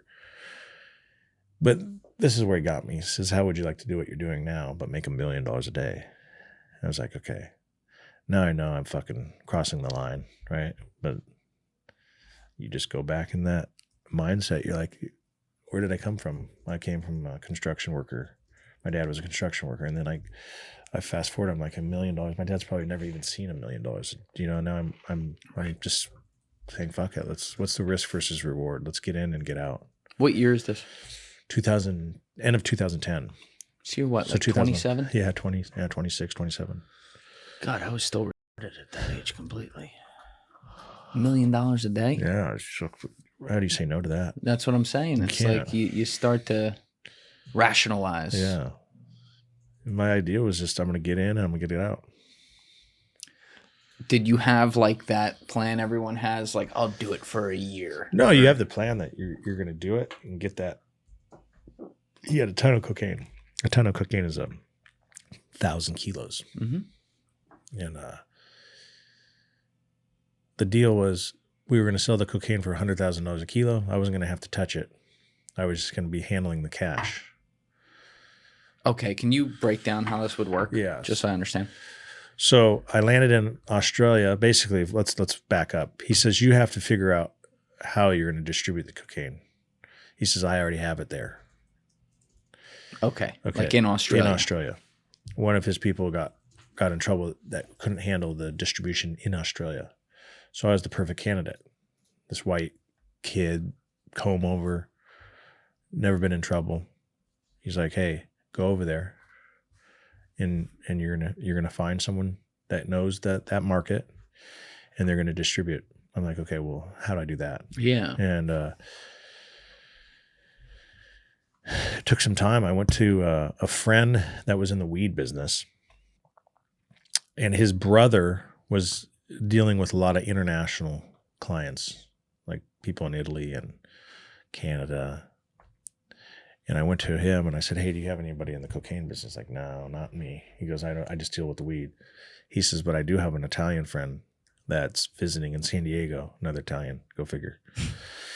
He's international. I don't know. You can ask him, but he's been in the international game for years in the drug game. He goes, but I'm not going to speak on what he's done. I'm like, okay, well, let me meet him. And I drive down to San Diego. It's like 2 hours from my house. And I meet this Italian. We'll call him Uncle Louie. That's what I call him in the book. I say, hey, Uncle Louie, nice to meet you. And I start to talk and tell him what I do. And he's like, hey, stop right there. We ain't talking anything in the United States about anything illegal. He told me that. He's like, you want to talk to me? He says, fly over to Naples, Italy, where I live. Yeah. Oh, shit. Yeah. Oh, he's one of those. He's one of those. Okay. And I was like, okay. But the whole time, Julian, I'm thinking about that $1 million a day. Bet you are. Yeah. And I'm like, fuck it. I'll go to Naples, Italy. So 2 weeks later, I'm in Naples, Italy, where he's residing in this fucking badass house, 2 villas and a wine, like literally a wine field down the middle, like a winery, his own winery. Mm-hmm. And I sit down and we start talking and I tell him, hey man, I got someone that has cocaine in Australia. And he goes, no, you don't. He says, it's impossible. He says, that's the hardest place in the world to get cocaine into. And he told me that. And I was like, yeah, no. why? What was it? Because it's so far. You got to think how far Australia is. Like here's the U.S. and the world, and Australia is all the way over here. Like it's impossible because it's like its own island. The only way to get it in, you can't bring it by plane. The only way to bring it in would be by boat. Yeah, maybe. boat. Yeah, like they didn't have that figured out. I mean, you got to think they must have, right? But Uncle Louie didn't believe it. He's been in the game, 40 years, and he's like, no, it just doesn't happen. He says everything's stepped on over there. It's garbage. You're saying this is 2010, 2011? Yeah. One of my friends, I guess you could say, is this guy Luis Navia, who from 76 to 2000 was like the chief smuggler for the cartels. He was probably the chief smuggler from like 86 to 2000, but he was with them since 76, and he would smuggle it all over the world. What cartel? All of them except the Asian ones. That's a direct quote.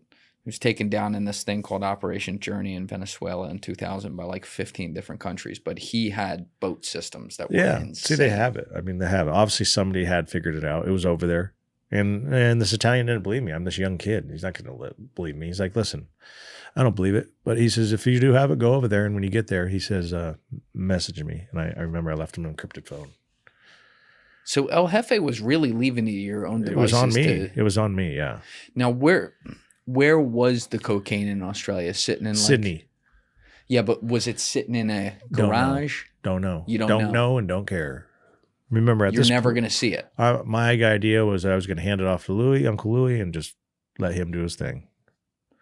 Meaning like El Jefe would then tell him where it was. No. I'll show you how it went down. Obviously, we got to get there. So I finally lied to Uncle Louie. I flew over to Australia, and I said, Uncle Louie, I see it. It's here. I lied to him. I didn't see it yet because I already knew El Jefe had it there. He already told me.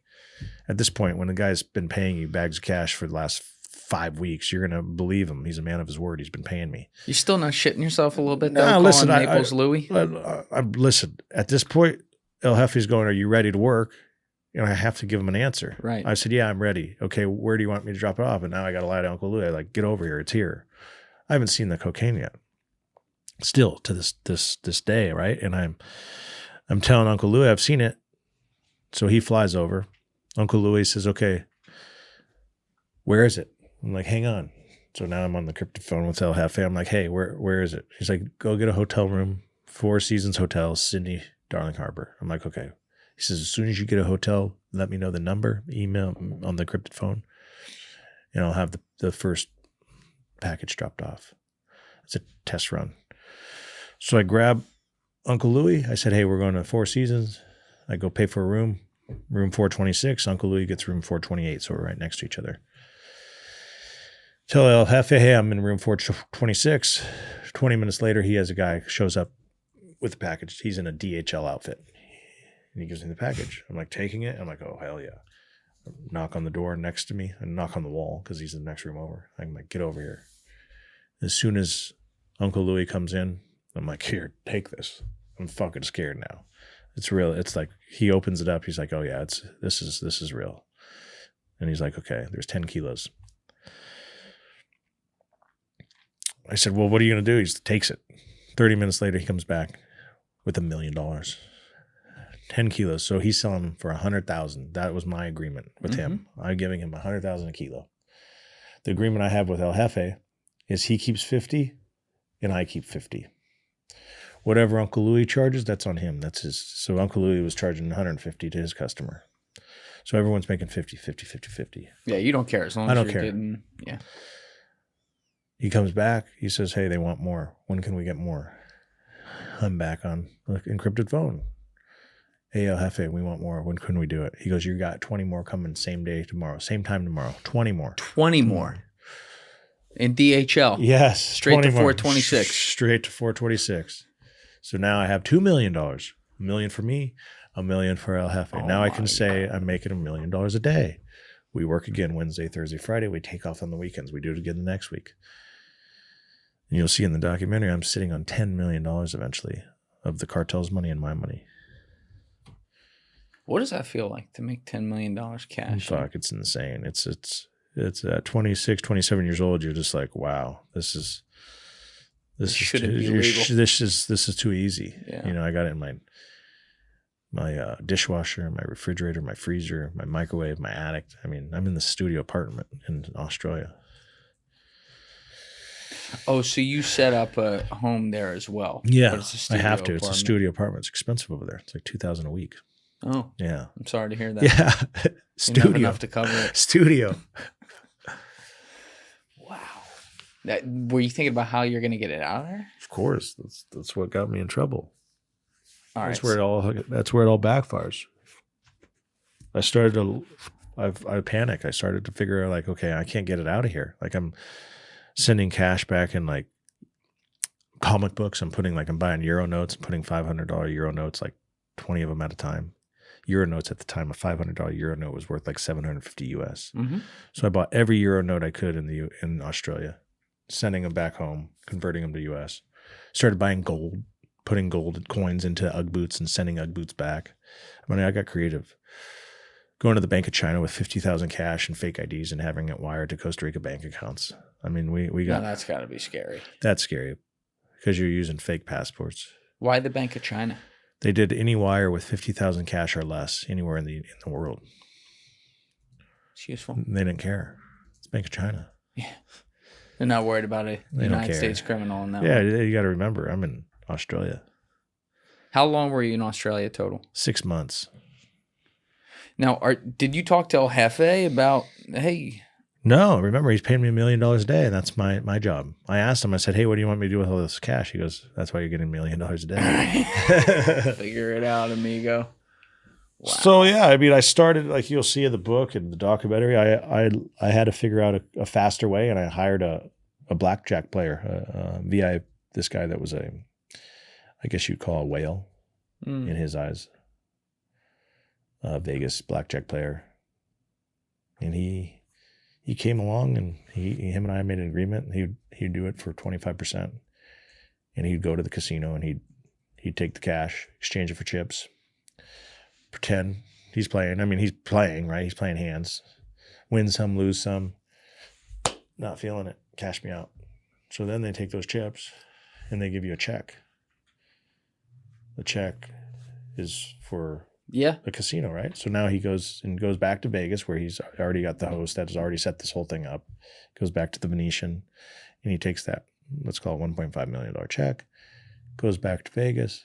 They cash him out, chips, cash, whatever he wants. He's a VIP, right? So they'll give him whatever he wants. And now he just laundered $1.5 million from Australia to the US. Minus my fee, he took his 25%. He paid me the balance. 2 weeks later, he says, let's do it again.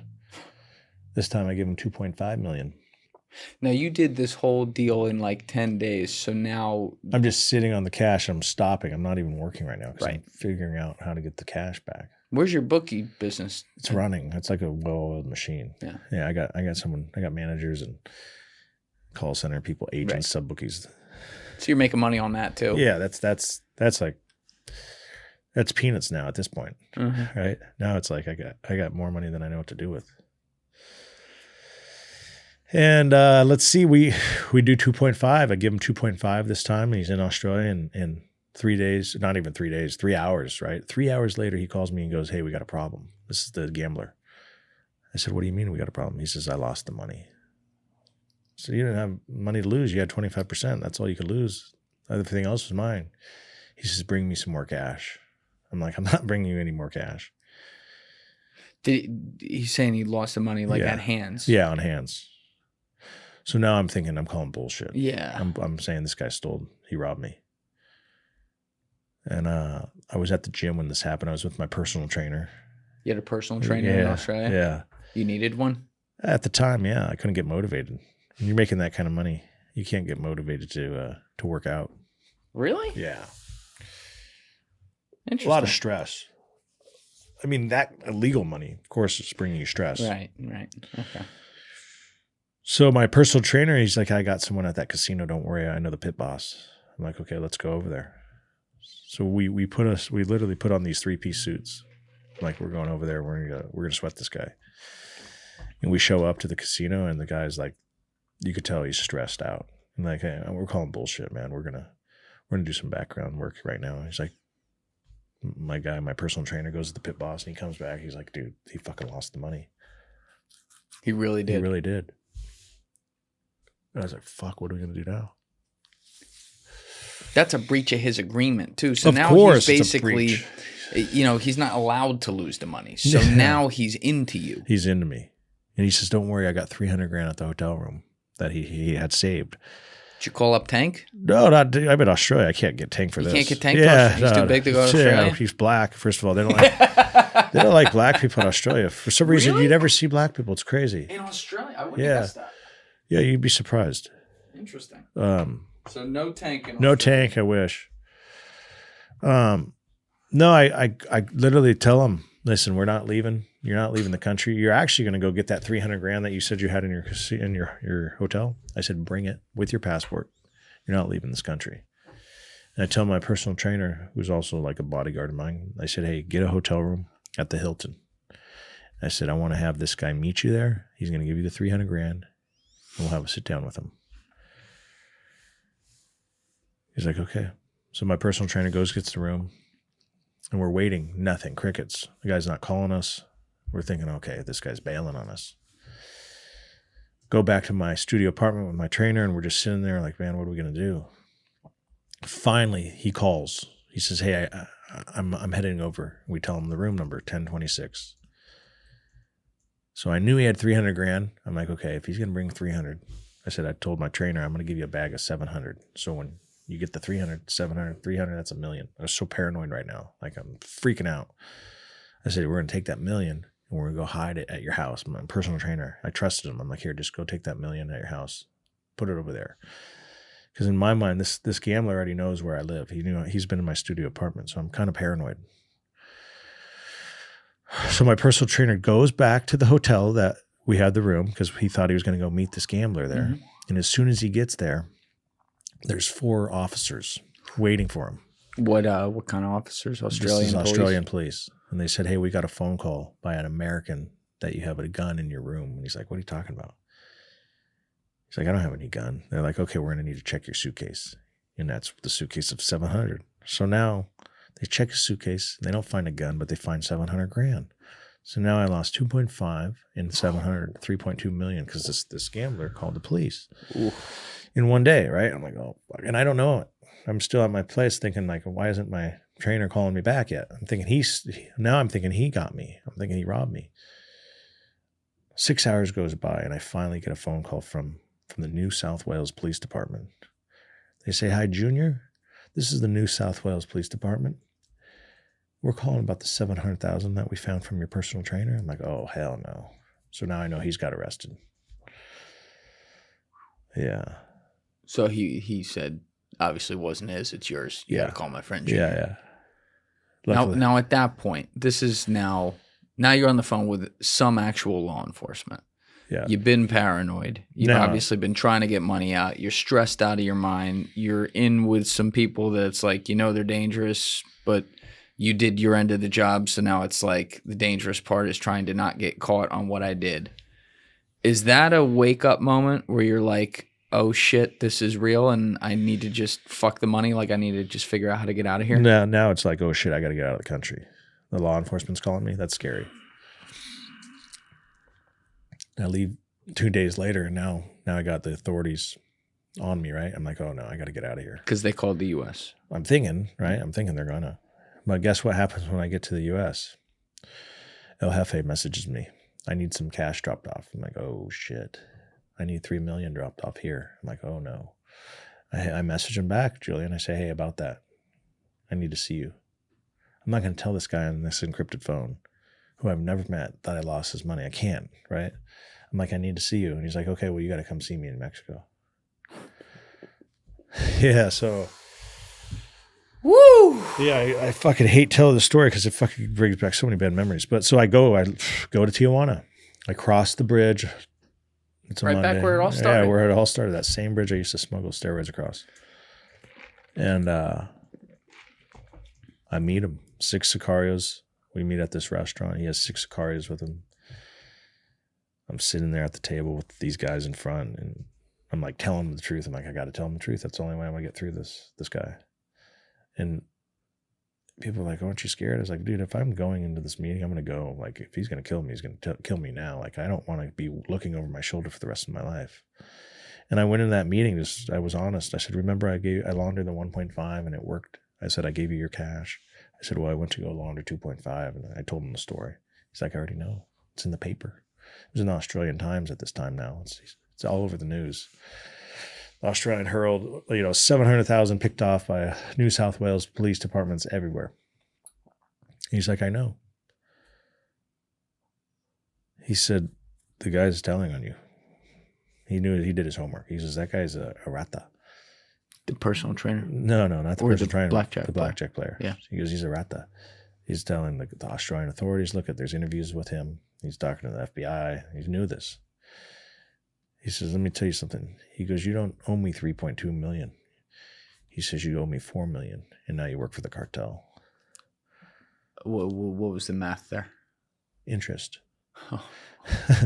I mean, every right soul, right? I mean, it's business. Wait, hold on a minute. Why would he want you? I understand the owed money. That's a separate issue. Why would he want you to work for the cartel when you now have a giant target on your back? Well, listen. He says, you're taking 2 years off. He says, you run your gambling business. He says, you're hot. He says, you're not going to do anything illegal. No money laundering, no fucking cocaine drop off, none of that. None of the stuff we've been doing together, you're doing with me. He says, run your sports book business like you've been, run your construction business. He says, in 2 years, we're going to recircle and you're going to start paying this thing off. So for 2 years, Julian, I went back to the bookie business. I went back to this fucking 9-to-5 construction worker business, looking like this fucking straight guy that's, working as a developer, going to the Hollywood Hills with my blueprints and my architect. And I took off. All right, let's back up for 1 sec.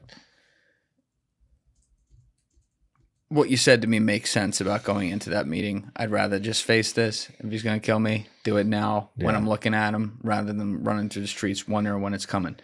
That still means, though, that before you go to this, when you're crossing the border, walking up to this, driving up to this restaurant or whatever, there's a possibility you're walking into something now that, you're not going to walk out of. You're going to be dead. I would imagine you probably never had a thought quite like that before. What was that like to contemplate that? Or were you trying to compartmentalize it and ignore it? No, I didn't ignore it. I wrote a note that day. I was in my Beverly Hills house to my wife. Wrote a note saying, hey, I'm going to Tijuana right now. I don't know what's going to happen. But you were married? Yeah, I was married. I was married to a girl from Mexico. I put it in my sock drawer. So I knew if something ever happened to me, she would eventually look at my sock drawer. She used to put my socks in there every day. So I put that note there just hoping nothing happened, but if something happened, at least she'd know. And I went to that border, and I took 2 caps of GHB, took a Xanax, a Vicodin, a Percocet, you know, and I went in thinking, okay, this is it. I'm going to be relaxed in this meeting. If I'm going to get killed, I'm going to just go out in peace and it's going to be over with. But trust me, there's a part of me that wanted to turn around and run forever, right? But it kept going back. Okay, I can't run forever. I got to face the music. And in life, I've always been a guy that faces things head on. I'm going full force. I gotta, like, that's how I've been. Yeah. And as a kid, my dad's always says we pay back people that we owe, and that's always been in my mind. Like, I can't do the right thing. Like, I've been a bookie my whole career now, and I know when you lose, you have to pay, and when you win, you're supposed to collect. Well, guess what? I lost this guy's money, and I got to pay it back. That's the right thing. That's the honorable thing. And my face was on the line, even though it wasn't me that lost his money. I'm responsible. And that's when I said, you know what? This is on me. This ain't on this gambler. I have to do the right thing. So I went into that meeting and I told him the truth. And that was probably why I'm here today, speaking to you. You think he respected that about you? 1,000%. He says, Wedo, you have some fucking balls, some levels. It's like I was going to feed you to Jorge over there. Dude, of course he had respect. I mean, at the end, he said, now let's drink. And he had a Corona. I had a margarita and fucking guzzled that fucking thing, man. I was like, okay, I'm alive.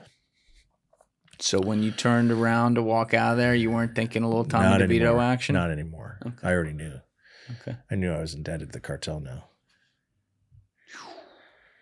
See, that's not fun. That's the thing. Like, all right, you're not looking over your shoulder that you're going to die tomorrow, but now you're in debt to the cartel, and they're like, wait for our call. Yeah. And the call's not next week. That's the call's 2 years. not 2 years away. And I missed this part too, because you mentioned early in the conversation that you were married to a Mexican girl, but what was that like? Like meeting a girl and getting married along the way? It was the worst fucking marriage because I couldn't have sex with her. I had no sex drive. I was literally so worried about this fucking debt I had over my shoulders. So you were married shortly before that meeting? Yes. Okay. Yeah, I was married and I was just like, she's like, you don't fuck me. You don't. I couldn't tell her. You can't tell her, well, sorry, honey, I can't fuck today because I got $4 million with the cartel. But like I was literally popping. This is when my drug habit got so bad. I was literally doing an 8-ball of cocaine every day, taking Xanax, taking GHB, taking Vicodin. And I would golf every day with clients and like I'd pop like 3-4 Vicodin at a time. And I was just so stressed, Julian. I was like, fuck, man, this is never going to end. I'm going to get killed or I'm going to get arrested. Christ. Did you at some point did you have to tell your wife like what was really going on? No, not till I got arrested. But so in those 2 years, even if you didn't tell her the truth, she wasn't like asking you like, what the fuck is going on in your life? What are you? Yeah, listen. When you're married to a Mexican, they turn a blind eye, right? Listen, they're happy that they got their fucking $20,000 a month allowance, their Hermes bag, and their Louis Vuittons, right? And they're living in Beverly Hills. So that's just kind of a rule of thumb from that culture. You know, you don't ask, you don't want to know. How'd you meet your wife? In Vegas, actually. It was Jeremy Shockey, me, and Reggie Bush. We had a cabana, and she was in the cabana next to ours. Oh, that's classic. She was with the Black Eyed Peas. That's classic. Yeah. And how long was that before your meeting with El Jefe? A couple of years? No, not even. I would say probably less than 9 months. Oh, so you like fell in love? Yeah, I got it. The damn thing. I was fucking making millions. I was like, fuck it, marry this girl. What made you like want to jump into marriage? I mean, you were living the high life. I was living the high life, but listen, this lady was so fun. She was just like, party. You want to go out with girls, no problem. You want to have fun with girls, no problem. Like if you're making money, honey, whatever. Like that life you live, as long as I'm number one. Oh, so she was giving you hall passes. Yeah, listen. She goes. She came from this culture, and it's accepted, right? So for me, I was like, you know what? It's like a best friend, right? Right. And it's fun. Best of both worlds. Best of both, yeah. Yeah. All right, so El Jefe sends you away. You know your stay of execution at least is 2 there, years, yeah. But it's 2 years. You start really abusing drugs. You're trying to like keep your mind off it by running these businesses. The nice thing is, I guess you're still making money because you had good businesses. Yeah, I'm. People are like, oh, why didn't you pay him back with the money you're making? No, because he let me run my business. Like this is separate. This gambling business is separate from this entity. But you weren't like treating it like college debt, putting a little fund to the side. No, I'm just running this business. I need the cash. I need my capital to run the book. Like people don't realize you can have a month where you lose $1 million. For sure. You always need your cash available. Jefe respected that. I've been on podcasts. People comment, oh, why didn't he just use the money? Because it's two different entities. If I use that money, then guess what? I don't have a bookie business. Right. So that call eventually comes though, right? 2 years. And he says, he told me, you got to figure out how to get it into Australia. He says, you're going to use my product, but I'm going to give it to you in the U.S. and it's your job to figure out how to get it over there. Oh, wait. He wants you to run the same mission again. Back in Australia too. Uh-huh. So now you got to become the smuggler. You don't have expertise in smuggling. Never been in the smuggling game. Besides those steroids across the border. What'd you get? Smugglers for Dummies and read up? I got creative. My first mission was with my contractor, my construction, like my contractor for my homes I'm building. He just had gotten caught with his hand in the cookie jar of the gambling money. He used to drop off like bags of cash to clients, and I always keep like $250,000 at his house. And one day I needed to drop off the $250,000 he had to a customer that won like $240. I said, hey, I need you to drop off $240 to a customer. And he's like, hey, I only have 150. I'm like, what do you mean you have 150? Your ledger says you have 250. Oh man, I had to use some. I'm like, whoa. So I already knew. I was like, okay, this is not good. So I had my contractor get creative. I said, listen, you're going to come work for me. I said, I had to break it to him. This is the only person I could tell. I said, I owe the cartel $4 million. I said, we're going to figure out a way to get cocaine into Australia. I said, I need your help. And he says, this idea had already stemmed from a communication I had with a guy in Australia. We were in Fiji, Australia. Or excuse me, we were in Fiji, the country Fiji. And I flew there maybe like 2 months before I started working to figure out this mission. The 2 years mark was up. And I meet this Kingpin in Fiji. I can't fly in Australia, so he meets me. He flies from Australia to Fiji. I fly from the U.S. to Fiji. This is this is not El Jefe. No, this is a Kingpin in Australia. Got it. Okay. Yeah. And we're drinking wine, and I'm asking him like, okay, and I hold up the wine, and I'm like, okay, that's what we're gonna do. And he's like, what do you mean? I said, do you think if we take this wine and I break down the cocaine in wine, you can have someone bring it back in Australia? And he looks at me, he goes, like a chemist? I said, yeah. He goes, yeah, I got a chemist. I said, that's what we're gonna do. And he looked at me like I was crazy. You were gonna put coke in wine. Yes. So I fly back. You'll see it in the docuseries. I fly back. I get to Redondo Beach, where I'm from. I get my contractor who had his hand in the cookie jar, and I tell him, this is what we need to do.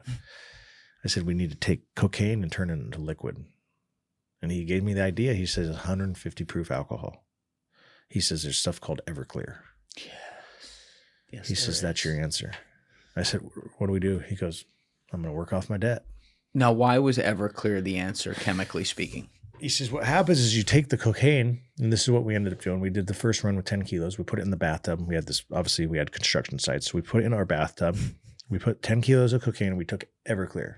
Did you clean the bathtub before? Of course. It was a brand new bathtub. We hadn't even used it yet. So they're responsible drug chemists. Yes. So we're in there with an oar, like an oar you'd use for like a paddle, like a oar you use for like a stand-up paddleboard, right? That's what it was. Yeah. I had a stand-up paddleboard, and I used that oar. We have this Everclear and this cocaine, and we're in there, and we're just literally mixing it and turning it into alcohol.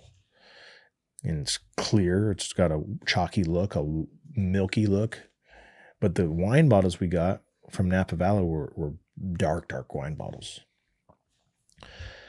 And we take a funnel, and we literally funnel 2 cases worth of wine. We dump all the wine out, and we're funneling back this liquid form. And then I bought online this cork kit where you can put a cork in a wine bottle. So people that make their own wine, you put the cork, you put it in, presses down, and then they give you this little red like wax, and it goes on top of the the bottle. Like you ever seen when you buy wine? Yeah. I know. So Exactly this kit makes it look completely professional.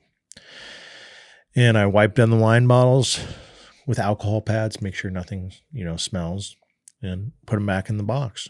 And so I have now 2 cases of wine, 24 bottles, and I call one of my runners for the gambling business. How much Coke was that going into those? So between 2 cases, 24 bottles, there's 10 kilos. Okay, so we have this liquid formula. Call my runner from the gambling business. I said, hey, you got to drop off some wine. He's like, what do you mean? I said, get over here. I give him a mission, give him a couple $1,000. I said, drive to Napa Valley. I said, see this company? And it was the name of the winery on this box. It was from Napa Valley. I said, as soon as you get to Napa Valley, whatever address this is, I want you to find the nearest FedEx. He gets over there. He finds the address, goes to the closest FedEx, and he ships the wine to Australia, and he puts wine samples, and he puts the name of the company, the wine company. So it looks like it's coming from Napa Valley, and it's wine. So when the customs gets it, they look at it, they think nothing of it. It's wine. It's wine. And it's not attached to you. No, it's not attached to me. Right. It's going to a wine shop in Australia. That's what they call them, bottle shops. And my mate goes on the encrypted phone. He says, mate, you wouldn't believe it. He says, the wine made it. I said, fuck yeah. We made it. Now I know I have the route. Now I know I can get 10 kilos in through this wine business. That's so creative. Putting it in the liquid, though. And that's what I did. I mean, I Damn. can talk about it now, obviously, because my contractor, when he got arrested, he told the government how we were doing it. Ended up taking his life, too, which sucked. Oh. But, people are, oh, why? Listen, this is all documented. The fucking FBI was told by people. So it's not like I'm telling, but this is how it happened. Now, here's the question, though. Those 2 years before this, you knew you had made a flow chart in Australia, right? Because you had been contacted, so you know that they knew about you, and you knew that because you're an American citizen, they probably contacted other authorities in the U.S. who now knows about you. Before we even get to the wine part, were you looking over your shoulder of like, oh, they're going to be making a case on me for anything? Like not even the drug stuff? I knew, because I would get these phone calls from this Robin Hood, this gambler, and he'd be like, hey, man, I need to pay you back. Let me launder some more money for you. Launder, that's how you talk on the phone. That? And I knew I was being recorded. I was like, okay, this guy's not working for the feds now. I knew it. Like, you don't talk like that. Like, we talk in person. So you're not – the reason I asked that is because now once you do get put back in the game here and you come up with, pretty genius method, if I may say so myself. Don't try that at home, everybody.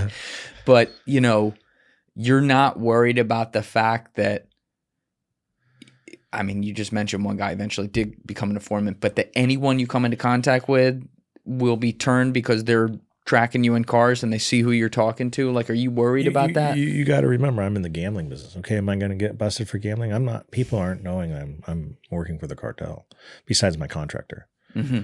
And it's not like we're behind closed doors when we're doing this. But what about the South Wales Police Department? Didn't they? Well, are they going to fly over to the U.S.? I don't think but if so. they alerted the U.S., don't you think they were like, this is probably drug money? Listen, I'm definitely alert. I'm going to construction sites. I got Verizon vehicles, Spectrum vehicles, and I'm running the plates, and they're the FBI. They're right. I'm aware. In those 2 years. Yeah, I'm aware, and I know that they're on me. But I also know I owe the fucking cartel $4 million. Right. So it's okay. Prison's better than death. Yeah. And at that point, I'm like, fuck it. I'm paying these guys back. Right. Okay, so it works. Yeah, it works. The first shipment of 10 kilos. Do it again. How many kilos total did he want you to move again? Well, we just had to get that number down, that $4 million number. It's not about it's what the exchange rate is. It's what we're getting back after we're paying a percentage. There's so many factors in laundering money. So how much of a dent did you put in the first one? 5%? Barely. Yeah, I would say about that. Hey, let's just do the math. 100 grand, cut it in half, 50 grand minus commissions, minus exchange fees, let's say $10,000 each kilo times 10 after we pay off everybody. So 100 grand, right? Yeah. So you got a lot to go. Yeah. You got to do this at least 40 times. So then I do it again. Now this time. How much later? I did it again next week. because now I'm like, fuck it, let's keep going. 1 year plan. Yeah, I'm on the 1 year plan for sure. But I get another hiccup. The guy that's exchanging the cocaine from liquid to brick form now, he was making $2,000 a kilo. That was his fee. Now he asked for half. He says, I want 50%. I said, oh, really? I said, you want 50%? I said, you ain't getting no 50%. I said, in fact, if you want 50%, I'm no longer going to ship cocaine through wine. I said, you sure you don't want to resharpen your pencil? He goes, no, I want 50%. He tried to play hardball with me. I said, all right, cool. Well, guess what? You're not going to have a job anymore. And he played hardball, and guess what? I fucking terminated the wine. I stopped doing the wine because he got greedy.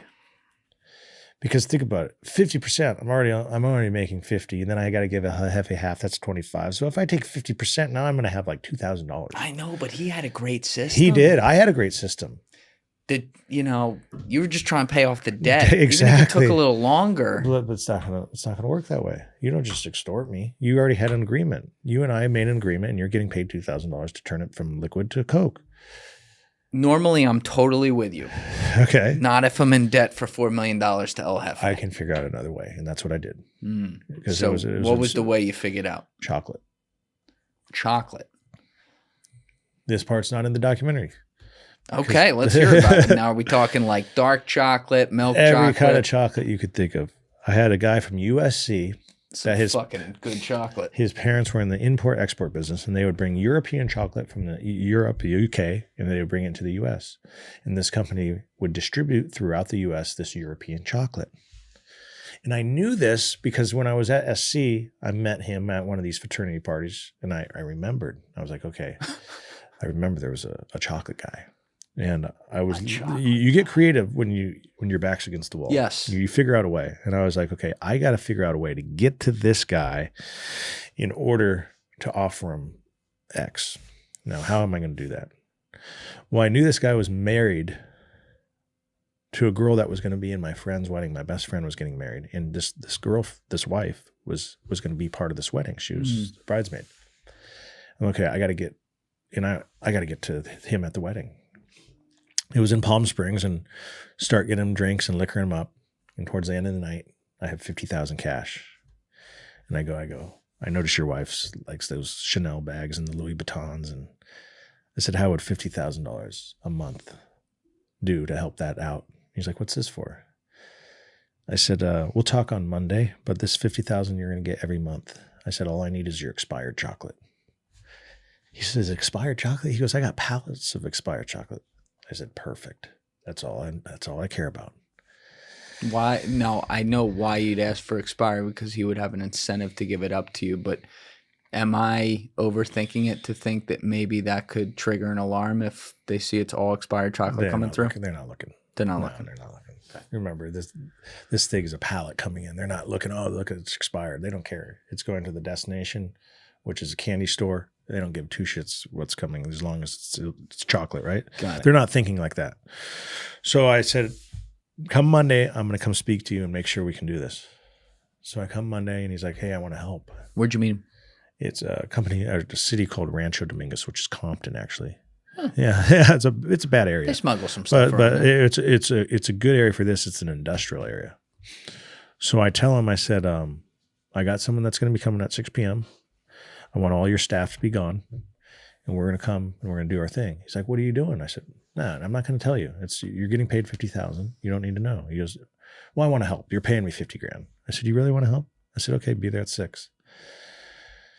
So I get Tank's nephew to come, and he shows up, and he drops off. We do the sample run, 10 kilos. And this guy's like, I want to help. I said, you don't want to help. I'm telling you right now, you don't want to help. I don't want you involved in this. He goes, I want to help. You're giving me $50,000. I want to help. I'm like, all right, fuck it. Give me one of those bricks. I cut open the brick. I literally cut open the brick. I cut it open, bag up like a little over an 8-ball, and I go, this is what we're doing. You still want to help? I said, you want to help? And now he's like, I already knew he liked Coke. Now he's all jacked up on the Coke, and he's like, fuck yeah, I'm going to help. I'm like, okay, you want to help? I said, take all those pallets of chocolate. I said, break down every box. I want every box taken out. I mean, this is like a 4 feet stacked of chocolate pallet of chocolate, like boxes, and inside the boxes are like, 24 chocolate bars. So I literally have all these guys breaking down the pallet, and they're opening up the boxes, and we're taking these chocolate bars out.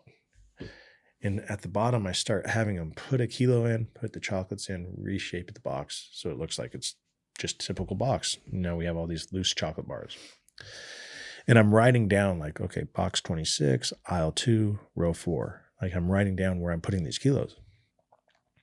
We're stacking them just like they would come. We wrap it all up just like you would ship chocolate. And I said, tomorrow morning, I want you to have this leave from your chocolate facility to Sydney, Australia. And I gave him the address. 6 days later, my mate calls me in Australia on the encrypted phone. He goes, mate, we got a problem. I go, what?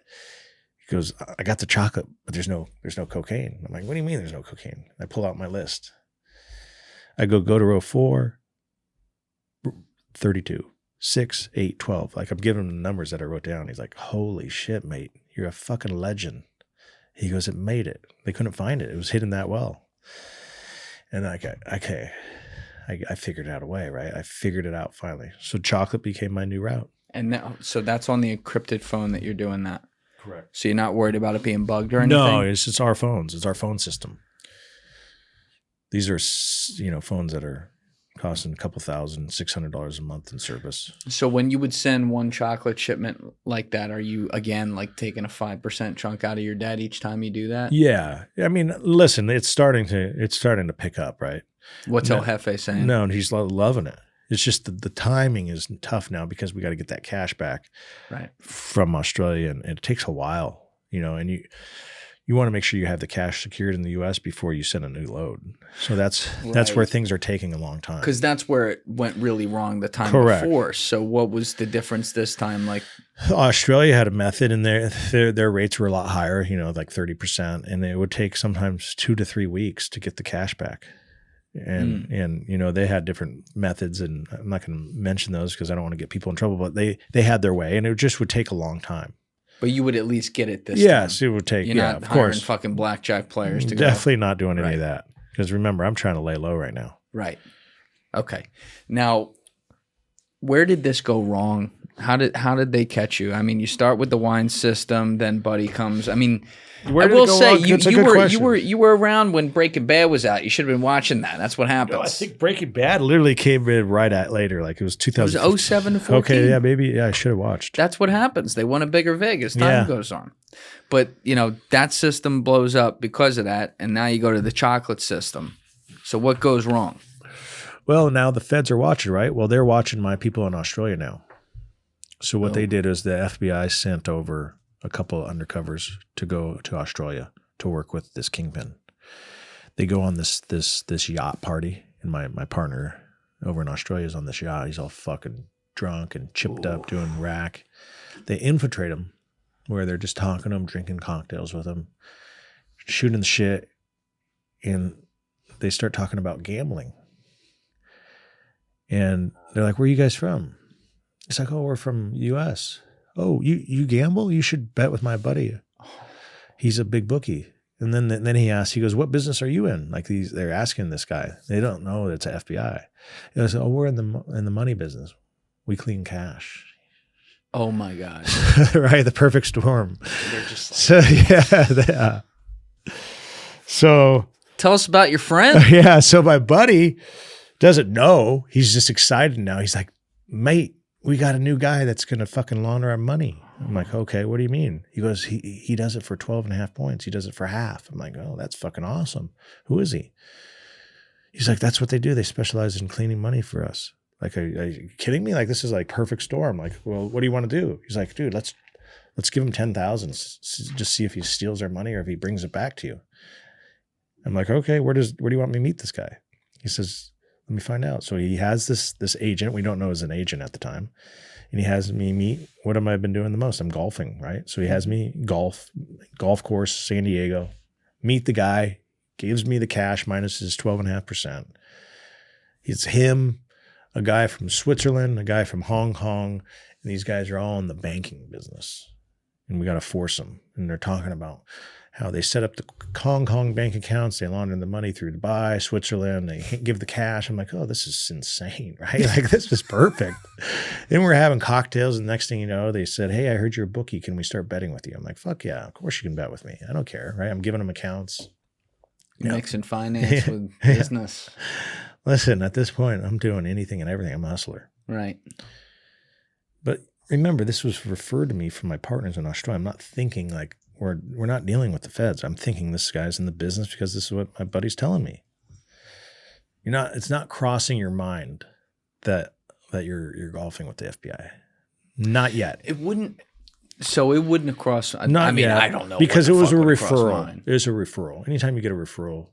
But even like 2 years post all this. No, this is when I started to realize, like, El Jefe says, dude, no one launders money for half. This is an industry standard in this business, right? There's rules. You don't just cut it in half. Yeah. And he told me, he says, you're working with the feds.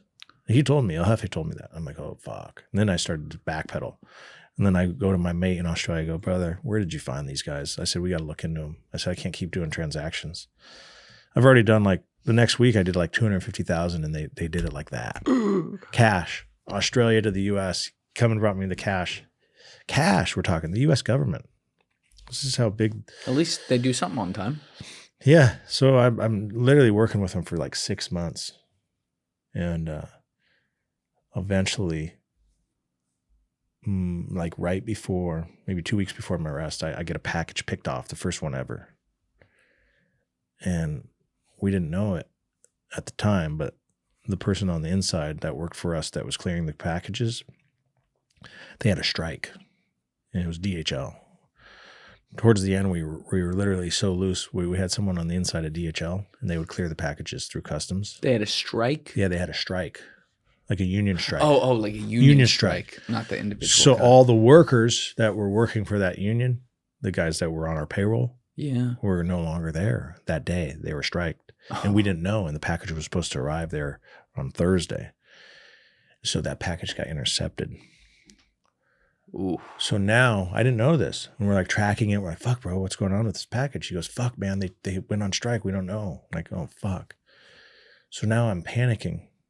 And then I've already paid back the cartel at this point. Now I'm like working just to make my own money. I've already paid back the $4 million. Oh, you're already out of debt. I'm out of the debt. But you're staying in this business. 2 weeks prior to me getting out of this debt, Jefe said, what do you want to keep doing? You want to keep working or do you want to stop? I said, fuck that. I want to make some money now. I want my own. Listen. Jefe must have thought you were a savage. Dude, listen, I was already in so deep.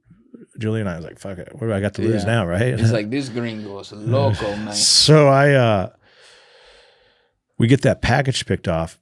And now these guys that are laundering our money come to us and says, this is the perfect storm. This is how you know something's going on. He says, hey, if you ever need help, we're also in the distribution game. We send packages to Australia. I've been talking to your mate. So he says, sometimes you guys send work is coke. I'm like, yeah. And I was like, okay, this is perfect. We just lost our route because of the fucking union strike. And he's like, do you have any to sell? And I obviously had cocaine in our warehouse. And I'm like, yeah, what do you need? He's like, well, why don't you let me buy 5 kilos from you and I'll let you put 5 of your own on. That's kind of how the system works. Like the way it works is everybody invests and they send a package and there's investors on that load. So this guy, this money laundering magician, was purchasing 5 from me and I was also throwing my 5 on there. So when they arrived, I would get paid on my 5 and he'd make his money on his 5. This is just kind of how the game works. And so they complete that transaction. They purchase it from Tank's cousin, Junior. And Junior comes and gives me the cash for the cocaine. And I'm like, okay, well, at least we got cash. I mean, maybe this is not the feds, right? That's like my mind's thinking, okay, well, the feds would have arrested us. Like the cops would have arrested if you're doing a transaction. They paid us. They paid us on the cocaine, our cocaine. So now my mind's playing tricks on me. I'm like, okay, it's not the feds. And then I'm meeting them to have drinks with my wife and I. And we're like in Hollywood at this place called Toca Madera, which is a hot spot. and we're drinking. Is that a steakhouse, Mexican The steakhouse? Mexican steakhouse, yeah. Yeah, there's one in Vegas. Yeah, there's one in Vegas. Great Yeah, fucking great place. food, yeah. Yeah. So we're at Toca and we're like drinking, and I go in the bathroom. I, hey, you guys want to do a line of cocaine? I'm going to go in the bathroom. And they refused, right? They stayed. Like, okay, that's weird. So I went and did a bump, and I come back, and my wife's like, let's go. I'm like, what's the matter? She's like, let's get out of here. I'm like, okay, that's weird. I'm like, hey guys, we're just not feeling good. They're like, okay, we'll pay, right? And I think the bill was $800, and they tip another 800. I'm like, okay, well, these guys are in the business, man. They're fucking, they just tipped 1,000%, right? I'm like, or 100%. They just, yeah, right. They just tipped 100%, right? Not 1,000%, 100%. I'm like, okay. And then I get in the car, and my wife's like, that's DEA, that's FBI. I'm like, what are you talking about? Your wife said that. She said that. And she says, they asked me what role I have in the business. And I said, what do you mean? I said, what did you tell him? She says, I just told him I don't do anything, but I spend the money. That's what she told him. Right? She spends the money. Right? So 2 days later, we have a tea time at 7 a.m. in San Diego with the same guys that are laundering the money. We're discussing another $250,000 package. Plus we're discussing the cocaine that's being shipped now to Australia that we just shipped. So 7:10 was the exact tea time. It was at Aviara Country Club in Carlsbad. And I remember I get in my Porsche Panamera at like 5 a.m. I just fucking haul it all the way down. It takes 2 hours to get there. I'm in LA. You pop GHB. Yeah, and of course, GHB, a line, fucking Vicodin. Driving like this. In the fucking carpool. This is when you know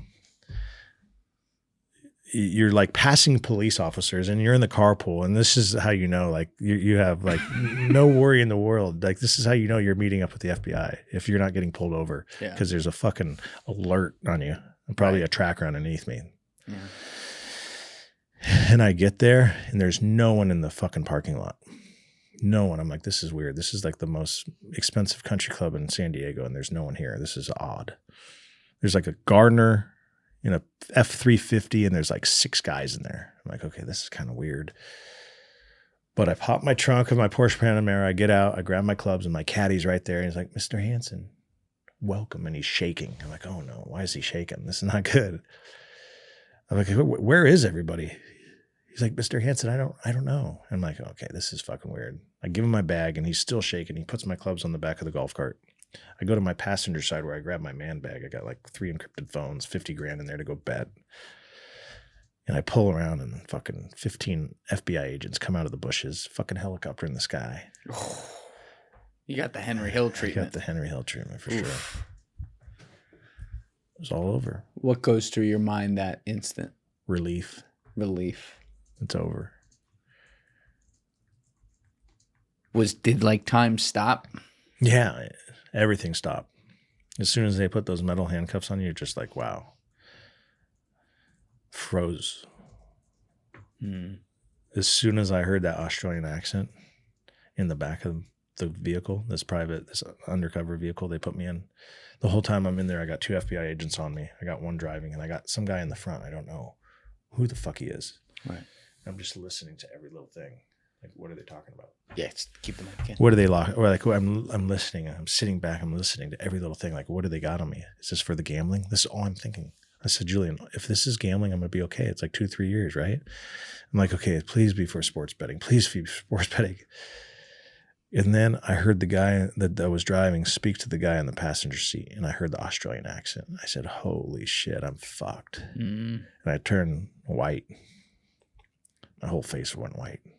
They weren't trying. I mean, you hear a lot of these stories. They try to fuck with you to get you to talk. Oh, of course, of course. What are they saying? Yeah. You know, at this point, I'm saying nothing. Right, you're saying nothing. But what are they saying? But they're just talking, right? And I just wanted to hear the conversation, just like the small talk. And once I heard the accent, I said I knew I was fucked. But I knew something was odd, because when they arrested the guy, this money laundering guy, they arrested him. And he was like, hey, Owen, don't tell them shit. They got nothing on us. I'm like, oh, come on, you're the motherfucker that set me up. I knew right away. I'm like, this guy's trying to play me. But they were just playing the game. Like, they handcuff him and put him in the car like he's getting arrested, like he's part of the, this was the undercover. This is the guy, Al Wilson, that got me busted. Mm. And then they take you to this headquarters. It was in Carlsbad. It was like the DEA, FBI headquarters, and they interrogate you. And you're like, come on, guys, this is where I tell you to talk to my lawyer. Yeah, it's And they hate that. Yeah, no, but they got to respect it, right? Yeah, And that's what happened. they like They're tie to pissed. the radiator kind of Yeah, deal. they're pissed. Yeah. And you give them your lawyer's name, and they have to communicate through them.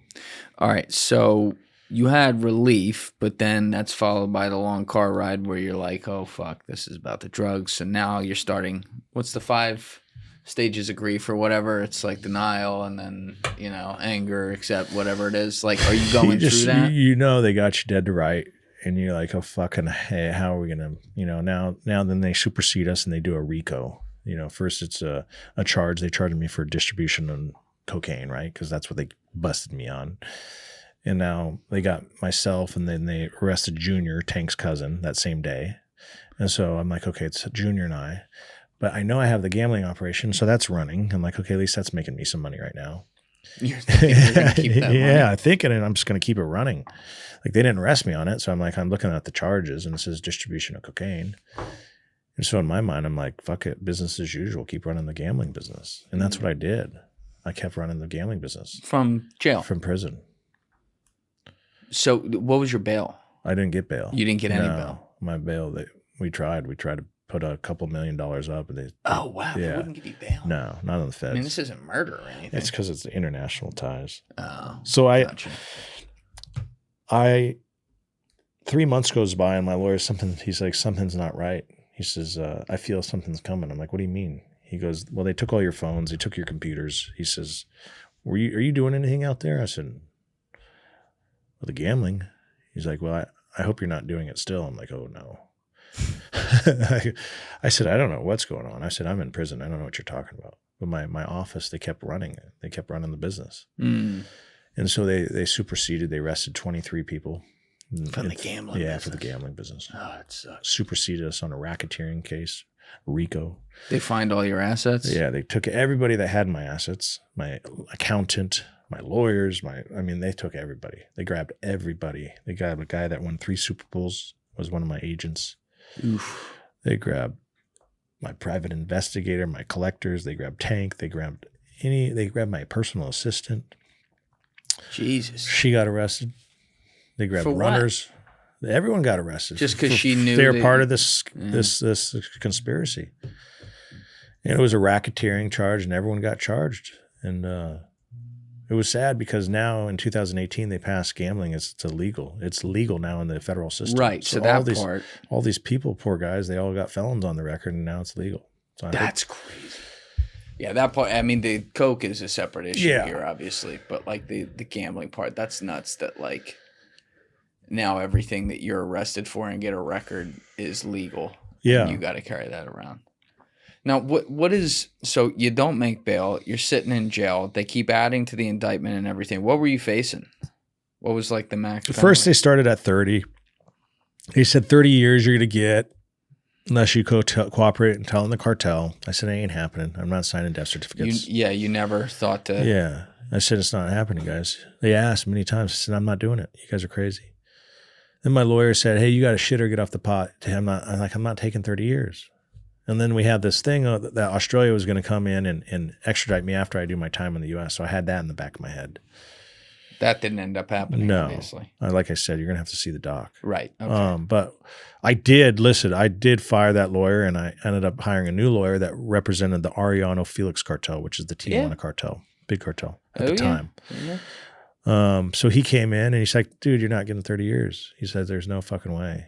He says, I've been working on cartel cases. I've seen these things. You're not getting that. Don't worry about that. I'm like, well, what are we looking at? He says, you got a mandatory minimum for the cocaine. It's 10 years. He says, they RICO'd you. Yeah. But at the end of the day, everyone on your case is getting like 2-3 years. The most anybody got was 5 years. He says, I don't see you getting more than 10. He says, I'm going to ask for 10. We pled guilty. He says, this is after like 2 years. He says, so he comes on after you pled guilty? No, he came on before. He says, let's make the deal. Let's plead guilty. He goes, you're looking at 10 years. I'm like, okay, are you sure? He goes, yeah. He goes, it's cocaine. It's not like you're dealing meth. It's a cocaine charge. Right. I'm like, okay, so 10 years? He goes, listen, I'm going to ask for 10. So fast forward now it's, we're turning in this pre-sentencing report and they're recommending like the pre-sentencing report comes back like they're recommending like 25 years. I'm like, holy shit. What is it like? I was just thinking this when you were saying 30 at first. You're good. That's my bad. What is it like when you get a piece of paper or however they did it, you're sitting in some interview with an FBI guy and they're like, you're facing 30 years of no freedom and it's federal time. So you're serving 85% of it.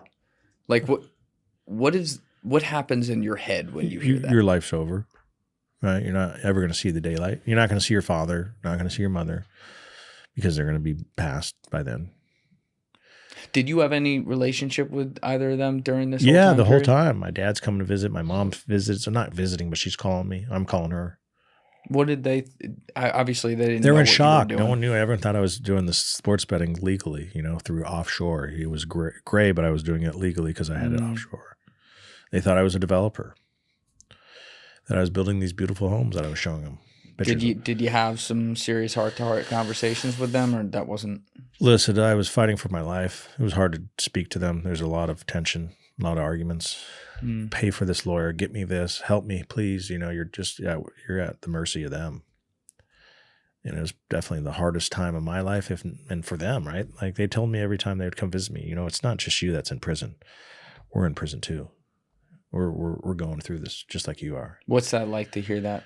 Terrible feeling. Terrible. So I was so devastated to hear my dad tell me that, so remorseful, no doubt. Obviously on that note, like this is where the first time things slow down because you're in jail and you have time to like think about things. Did you have those nights where you're like, how the fuck did I get here? Why did I ever do this? Where you could slow it down and really now you're finally that? You're finally sober, right? You're like, holy shit. Oh, what was that like? That was a hard, like the first 3 months you're kicking the Xanax. Those are the hardest things to kick. Yeah. The Xanax were the hardest to coke. Not the drinking, but the Xanax. Like they had literally, I was taking like Benadryl because it was the only thing you could buy on the commissary. And I was like popping these Benadryl just to try to calm my nerves and sleep. It was, thankfully, eventually got off of it and lost a lot of weight. But, you're finally just like, wow, what? This thing really got out of control. And you're overwhelmed by the court system. You're overwhelmed by, being in a 6x8 box. That's going to be your new residence for a long time. Did you have, obviously you had a lot of friends, friends in high places too from over the years. So like if you're taking a plea deal and stuff, did you have a lot of them write letters? Yeah, for you? You get character letters, but you got to remember a lot of guys get nervous, scared. Like I remember Tito Ortiz and Chuck Liddell and my friends, they're, we're not going to write letters, Reggie Bush. Everybody gets scared, right? This is a federal indictment. No one wants to be part of that. They don't want their name tied to a kingpin. So, and they didn't know what you were doing. No obviously, one knew, with yeah. So I, you definitely can count your friends on one hand when you go to prison because everyone falls off. A bunch of cockroaches. Did you feel like it's different when a friend falls off when you're in a time of need and things have gone against you than when you're in a time of need, things have gone against you and it's through your own doing with some, frankly, like stuff that doesn't look good, right? Correct. So looking back on it now, like, are you pissed at some people? Not at all. I don't blame them one bit. But at the time, you don't know that. That, of course. You're just in this box and you're like, these are my friends. What kind of friends are these? Listen, I wouldn't touch it with a 10-foot pole. You got the FBI on this thing? No way. Stay away. Don't call me.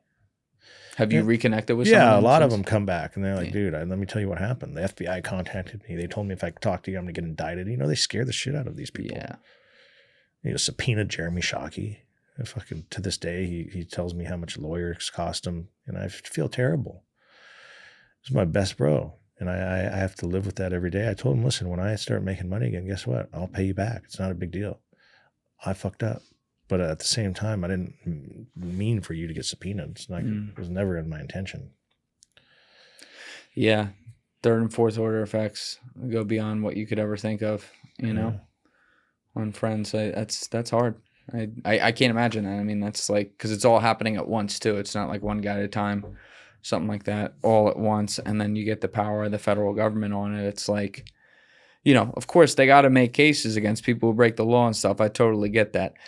Sometimes the reach and scope, though, of where they take those cases and how they use, you know, the long, hard dick of the law against fucking everyone, including people who have nothing to do with it, that I got a problem with. No, that starts to get to some constitutional rights type things. For sure. You know, I took Jeremy to my Costa Rica house, and obviously they see him on that flight and they think, oh, he's involved in the sports betting. But no, I took him to surf and see pretty Latinas. Right. That's it. That's legal. That's legal. Perfectly legal. So you end up doing 10 years in prison? That's a long time. A long time. How'd you pass the time? Like, do you have a clock in your head? A lot of exercise, GEDs, tutor, eventually getting my master's degree in business administration while incarcerated. That was fun. Yeah. That took up like 4 years. Yeah, all right. So I spread it out. I started sewing gloves for the U.S. military. Selling gloves? Sewing. Yeah, so they have these utility gloves that the military uses, and we in this Colorado prison, we would be like the seamstress. We'd sew them, and I had my own sewing machine where I'd sew like 40 gloves a day. What prison were you in? I started at USP Lompoc, and then I went to the FCI Lompoc, and then I moved to Victorville, which was shithole, and then I went to FCI Inglewood, Colorado, which was awesome for prison. Like they had the weight pile donated by the Denver Broncos. They had the sewing, like where you get decent paid jobs. They had 6x8 cells that had like open doors where you'd have to use the toilets like on the outside, which is different. Most 6x8 cells, you have the toilet and the sink inside the cell. It starts to stink. So you start to appreciate a lot of the very little things in life you appreciate. And you're what, 7 months out now? Yeah, just drinking this black coffee, man. It's like, wow, that tastes pretty good. It's better than the toilet coffee in there. Keefe, right? They got this stuff called Keefe, and the only way you heat it up is you flush the toilet, and it starts getting the water hot, and you get lukewarm water. And it's like, wow, the little things. I remember I went to Starbucks, the first Starbucks in 10 years, and I had to use a tap. I'm like, what the fuck do you tap? You know, I don't know what tap is. And I was like, the little things you learn, like, I was like, you guys don't understand. I was like, had my videographer with me, and I'm like, that whipped cream right there, that'd be worth like $20 in prison. Oh, yeah. For that little whipped cream you guys just ordered on that latte. Yeah. You said Colorado. I was like, oh, he wasn't in ADX Florence. No, that's like, Chapo. Oh, shit. Oof. Yeah, I drove by it. We had to drop off some inmates. We flew they call it Con Air. Mm-hmm. And they take you on Con Air, and then they put you in a bus and they drop you off. We went to ADX, dropped off inmates there, FCI, Florence, and then from there we drive to Inglewood. So I saw it. I have a feeling those guys are never seeing the daylight. Once you know that fate, though, and like you're on Con Air, you're moving to anytime you're moving, your home. It's better because it's you're killing the monotony of that last prison. But you know where you're going now. Yeah, they don't tell you actually. They don't tell you till you get on the plane. So the whole time you're like, fuck, where am I going? Where am I going? And then they say, okay, we're in Colorado. So there's two options. It's FCI Inglewood or FCI Florence. Oh. And then like when you're not going to ADX, your security level is not that high, obviously. And I'm like, okay, I think I'm going to Inglewood. I've heard about this prison. This is a lot better than U.S. or California politics. Yeah, minus like some of the famous ones like Florence and nasty ones like that.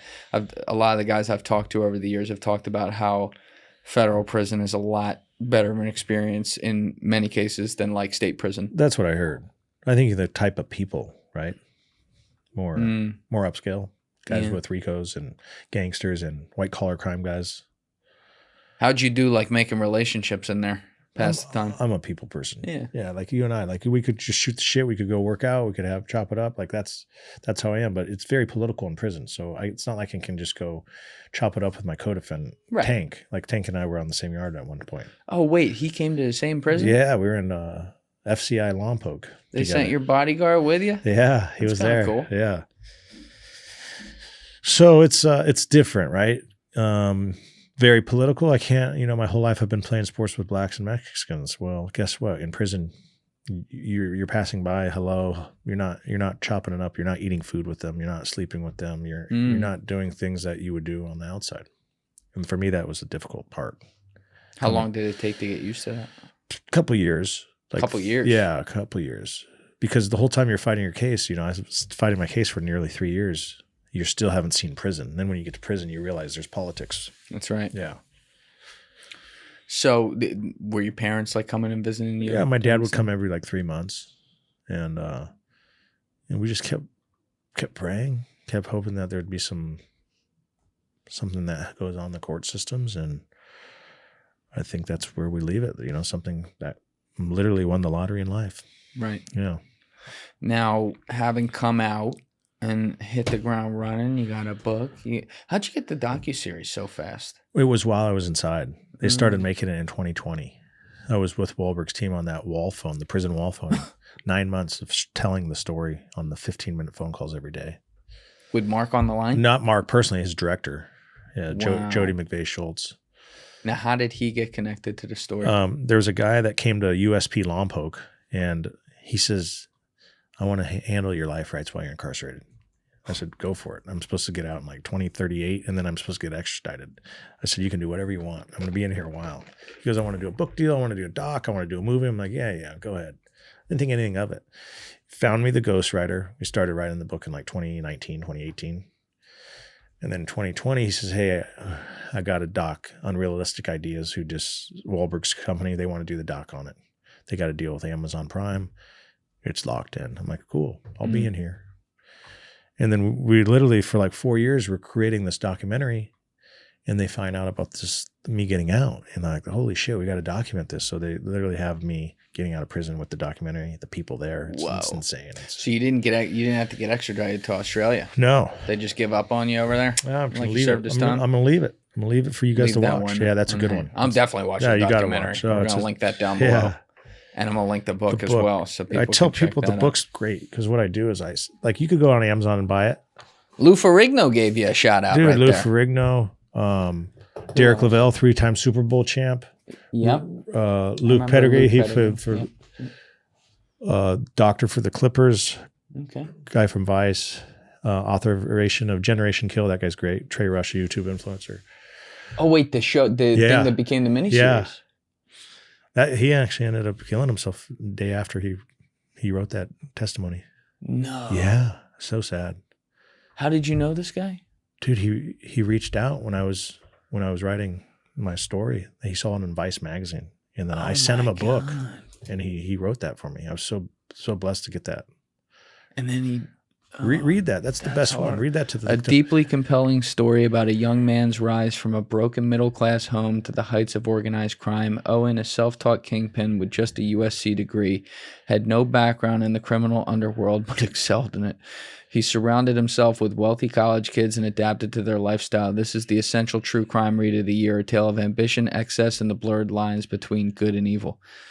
He just nailed it right on the head, huh? He did nail it on the head. God, that's horrible. Yeah, it was so bummer. Was he a veteran? I think he must have been. Yeah, it was devastating. I literally dropped it off at his house and met him when I gave him the book. And when he passed away, I think it was his wife at the time sent me that. And I was like, oh man, that's devastating. That's horrible. But I tell everybody, they go on the website, thecaliforniakid.com. It's not like you're getting it from Amazon. I actually do a personal message, just like I did for you. Oh, yeah. A personal message, and I sign it. So it's like you're getting a piece of me in it. That's very cool. Give them a cool bookmark, the line of cocaine on the back. It's funny though that you had, like, obviously you're working on the documentary while you're in there. You know the world's changing, you just don't know how. But then you walk out and like you already have a videographer out there. And then people are, did someone hand you an iPhone too? Oh yeah. Give me the best. Like, I wanted, like, I was like, I need to learn. And first it started like the iPhone 13. I'm like, okay. And then everyone's like, got like USB-C. I said, I need the C charger, man. I'm tired of this thing. And then, so the girl, just to like bring it back 360, the girl that stayed by you in the 10 years that you were in there, was that your wife? No, my wife was there. My wife stayed there. This was more of like a mistress. Okay. Yeah. In So this is that who game- you're with now? No, I don't have anybody. I'm single. But like my wife, she's still my best friend, my ex-wife now. We're cool. Like she rode with me. She visited me. I told her in year 7, I said, hey, I'm never getting out. I'm 38. I'm supposed to get extradited. I love you to death, but don't wait around. She's 10 years older than me. I said, don't wait around. I said, go find someone. Be happy. I can't Good for support you. I said, I can't support you. Yeah. I can't do that to someone. And I let her go. And then I find out I get out and we're still friends. I see her maybe once a month. She came to the LA Fit Expo where I was selling my protein ice cream and she supports me. That's cool. Yeah. And that's a good thing for you to do as well. Cause it's like, you know, I feel better. for sure. I sleep. The first fucking month I was crying my eyes out in bed, like holding it back. You don't In cry. prison? You don't cry in prison, but you're at bed and you're just laying in your bed and like fucking devastated. It's your best friend. And then you're like, fuck, man, I got to get over it.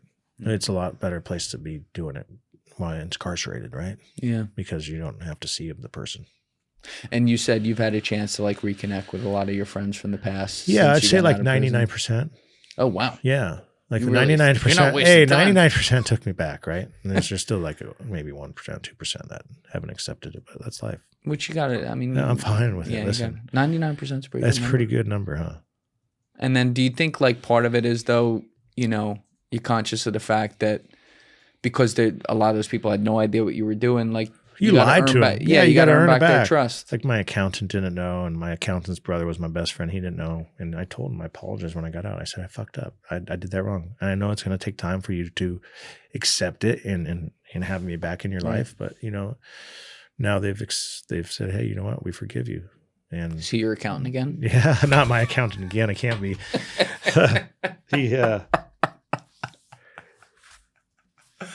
Oh my God. Well, what's the story with the protein ice cream? That's something that Started in prison. Yes. So I've been a hustler my whole life. You see how I move. Clearly. I like that money. Yeah. No, I like to hustle, man. It doesn't matter what it is in life. I remember I started selling pizzas in prison. I started Nice Guys Pizzeria, and next thing you know, I'm Start pizzeria in prison. pizzeria in prison. That was like my hustle. At the USP Lompoc, no one had microwaves. They don't have microwaves in prison. Uh-huh. But I worked for a counselor that was the incentive. If I worked hard, he would let me use his microwave once a week in the office. And I would microwave like the pizza crust, the meats, and no one has that. So you can cook the sausage and the pepperoni and make it crispy. God. And I literally started to sell these pizzas, and everyone would buy them from me because it was like legitimate pizzas. They're like, this is fucking, I just do the stuffed crust with cheese and it'd be melted inside. People are like, man, this guy's fucking got real deal pizzas. But fast forwarded, I literally got transferred from that prison because my custody level dropped. And I was like, fuck, I'm not going to be able to make pizzas anymore. So I got to the next prison and everyone makes pizzas now. And I'm like, okay, they don't do it like that because there's no microwaves. Nobody has a job with a microwave. So I was like, okay, I got to figure something else out. And I started making protein shakes. And what I would do is I would take my protein shake and I'd get these empty peanut butter jars and I put like bags of milk. We get milk in prison it's called the chow hall. They give you a bag of milk. So I put the milk, put the protein powder in there. I slices bananas, little drizzle of peanut butter, and I shake them up. And in prison, you don't have refrigeration. So what we do is we take a mop bucket, or you could take your trash can and you fill it with a plastic liner and you put ice in there. We get ice. I put my shakes in there, my mackerels, my tunas, whatever I wanted cold, my soda pops, and you keep it cold. Well, one day my cellie comes back. He goes, hey, we have no more ice. The ice machine broke down. I was like, fuck, what are we going to do? Like we had like 2 inches of ice left in the mop bucket. I'm like, fuck, man. I crave my protein shake every day after workout. And he says, let's just throw some salt on it. So he tossed some salt on it. And I go work out and I come back like 4 hours later. And I grab my protein shake and I go, dude, it's fucking frozen. What am I going to do? And he's like, just fucking eat it. And he gave me a spoon. And I started eating it. I'm like, holy shit. Fire. Yeah. Protein ice cream. Every bite had like a slice of banana, peanut butter swirl. It's like a chunky monkey. I was like, dude, we're on to something. Oh, yeah? And he's like, dude. And I said, like I tell everybody the light and the light bulb went off. I'm like, okay, I'm going to start selling it. In prison. I started building in prison. Wow. And there's footage of me starting. Here we got California Ice Protein. Yeah. We'll link that down below too. Yeah. If you go, I might gotta look at this, bro. Yeah, dude, you're gonna love it. But there's videos of me making it in prison. On the end of the docuseries, there's me making it in prison. They got some footage. But it's a story of second chance, man. It's a redemption story. And it's something I started in a 6x8 prison cell. Now we're in 300 stores nationwide. Wow. 7 months in. Yeah. I ship it worldwide, or not worldwide, nationwide. Takes 2 days. I send it in dry ice. If you go to eaticeprotein.com, that's the best spot to look.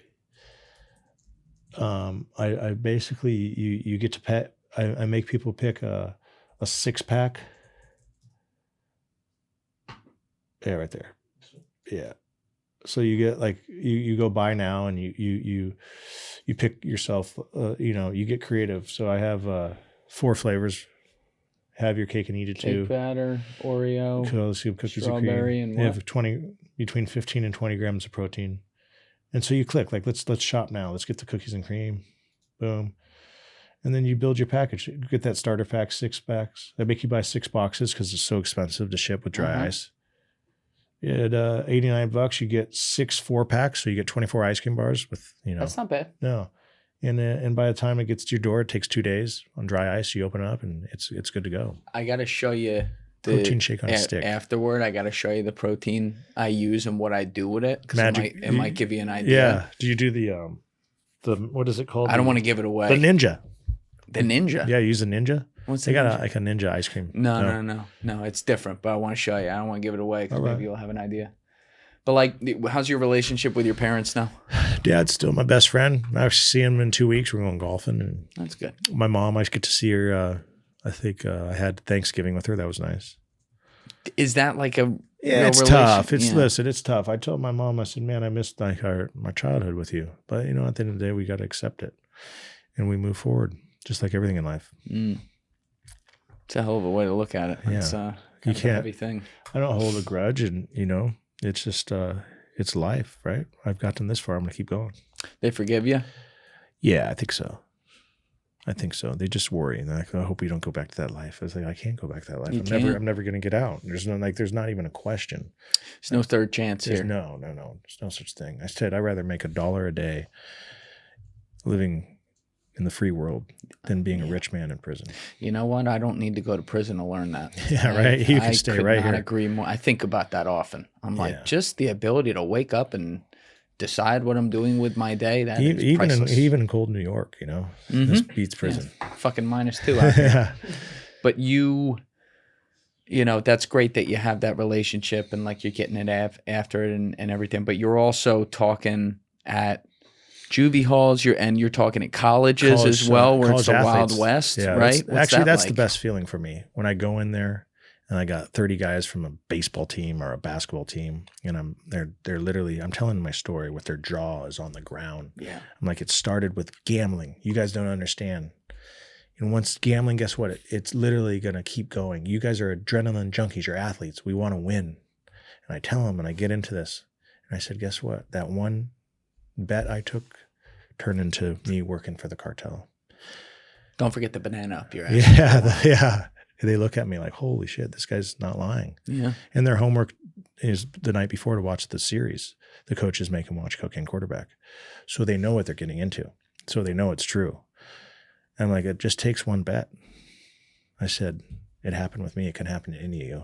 And at the end, I tell them what happened in prison, what I saw and what I did, and started this company from the ground up. And then at the end, I pass out ice cream and like, holy shit, this is badass, right? I ended with something good, a positive mark. Yeah, you can be a mentor for kids and then help them avoid it. They have the juvenile hall tomorrow, to Brooklyn Detention Center. I'm excited about that because these guys are young. They're young. Like 12, you can still get 14. I can get them before they do it. Yep. You want to be a gangster? Okay, let me tell you what happens in gangsters, because you're never going to get out. Right. Well, that's cool that you're paying that forward, and you're doing things on the up and up now. Hope to see that keep going.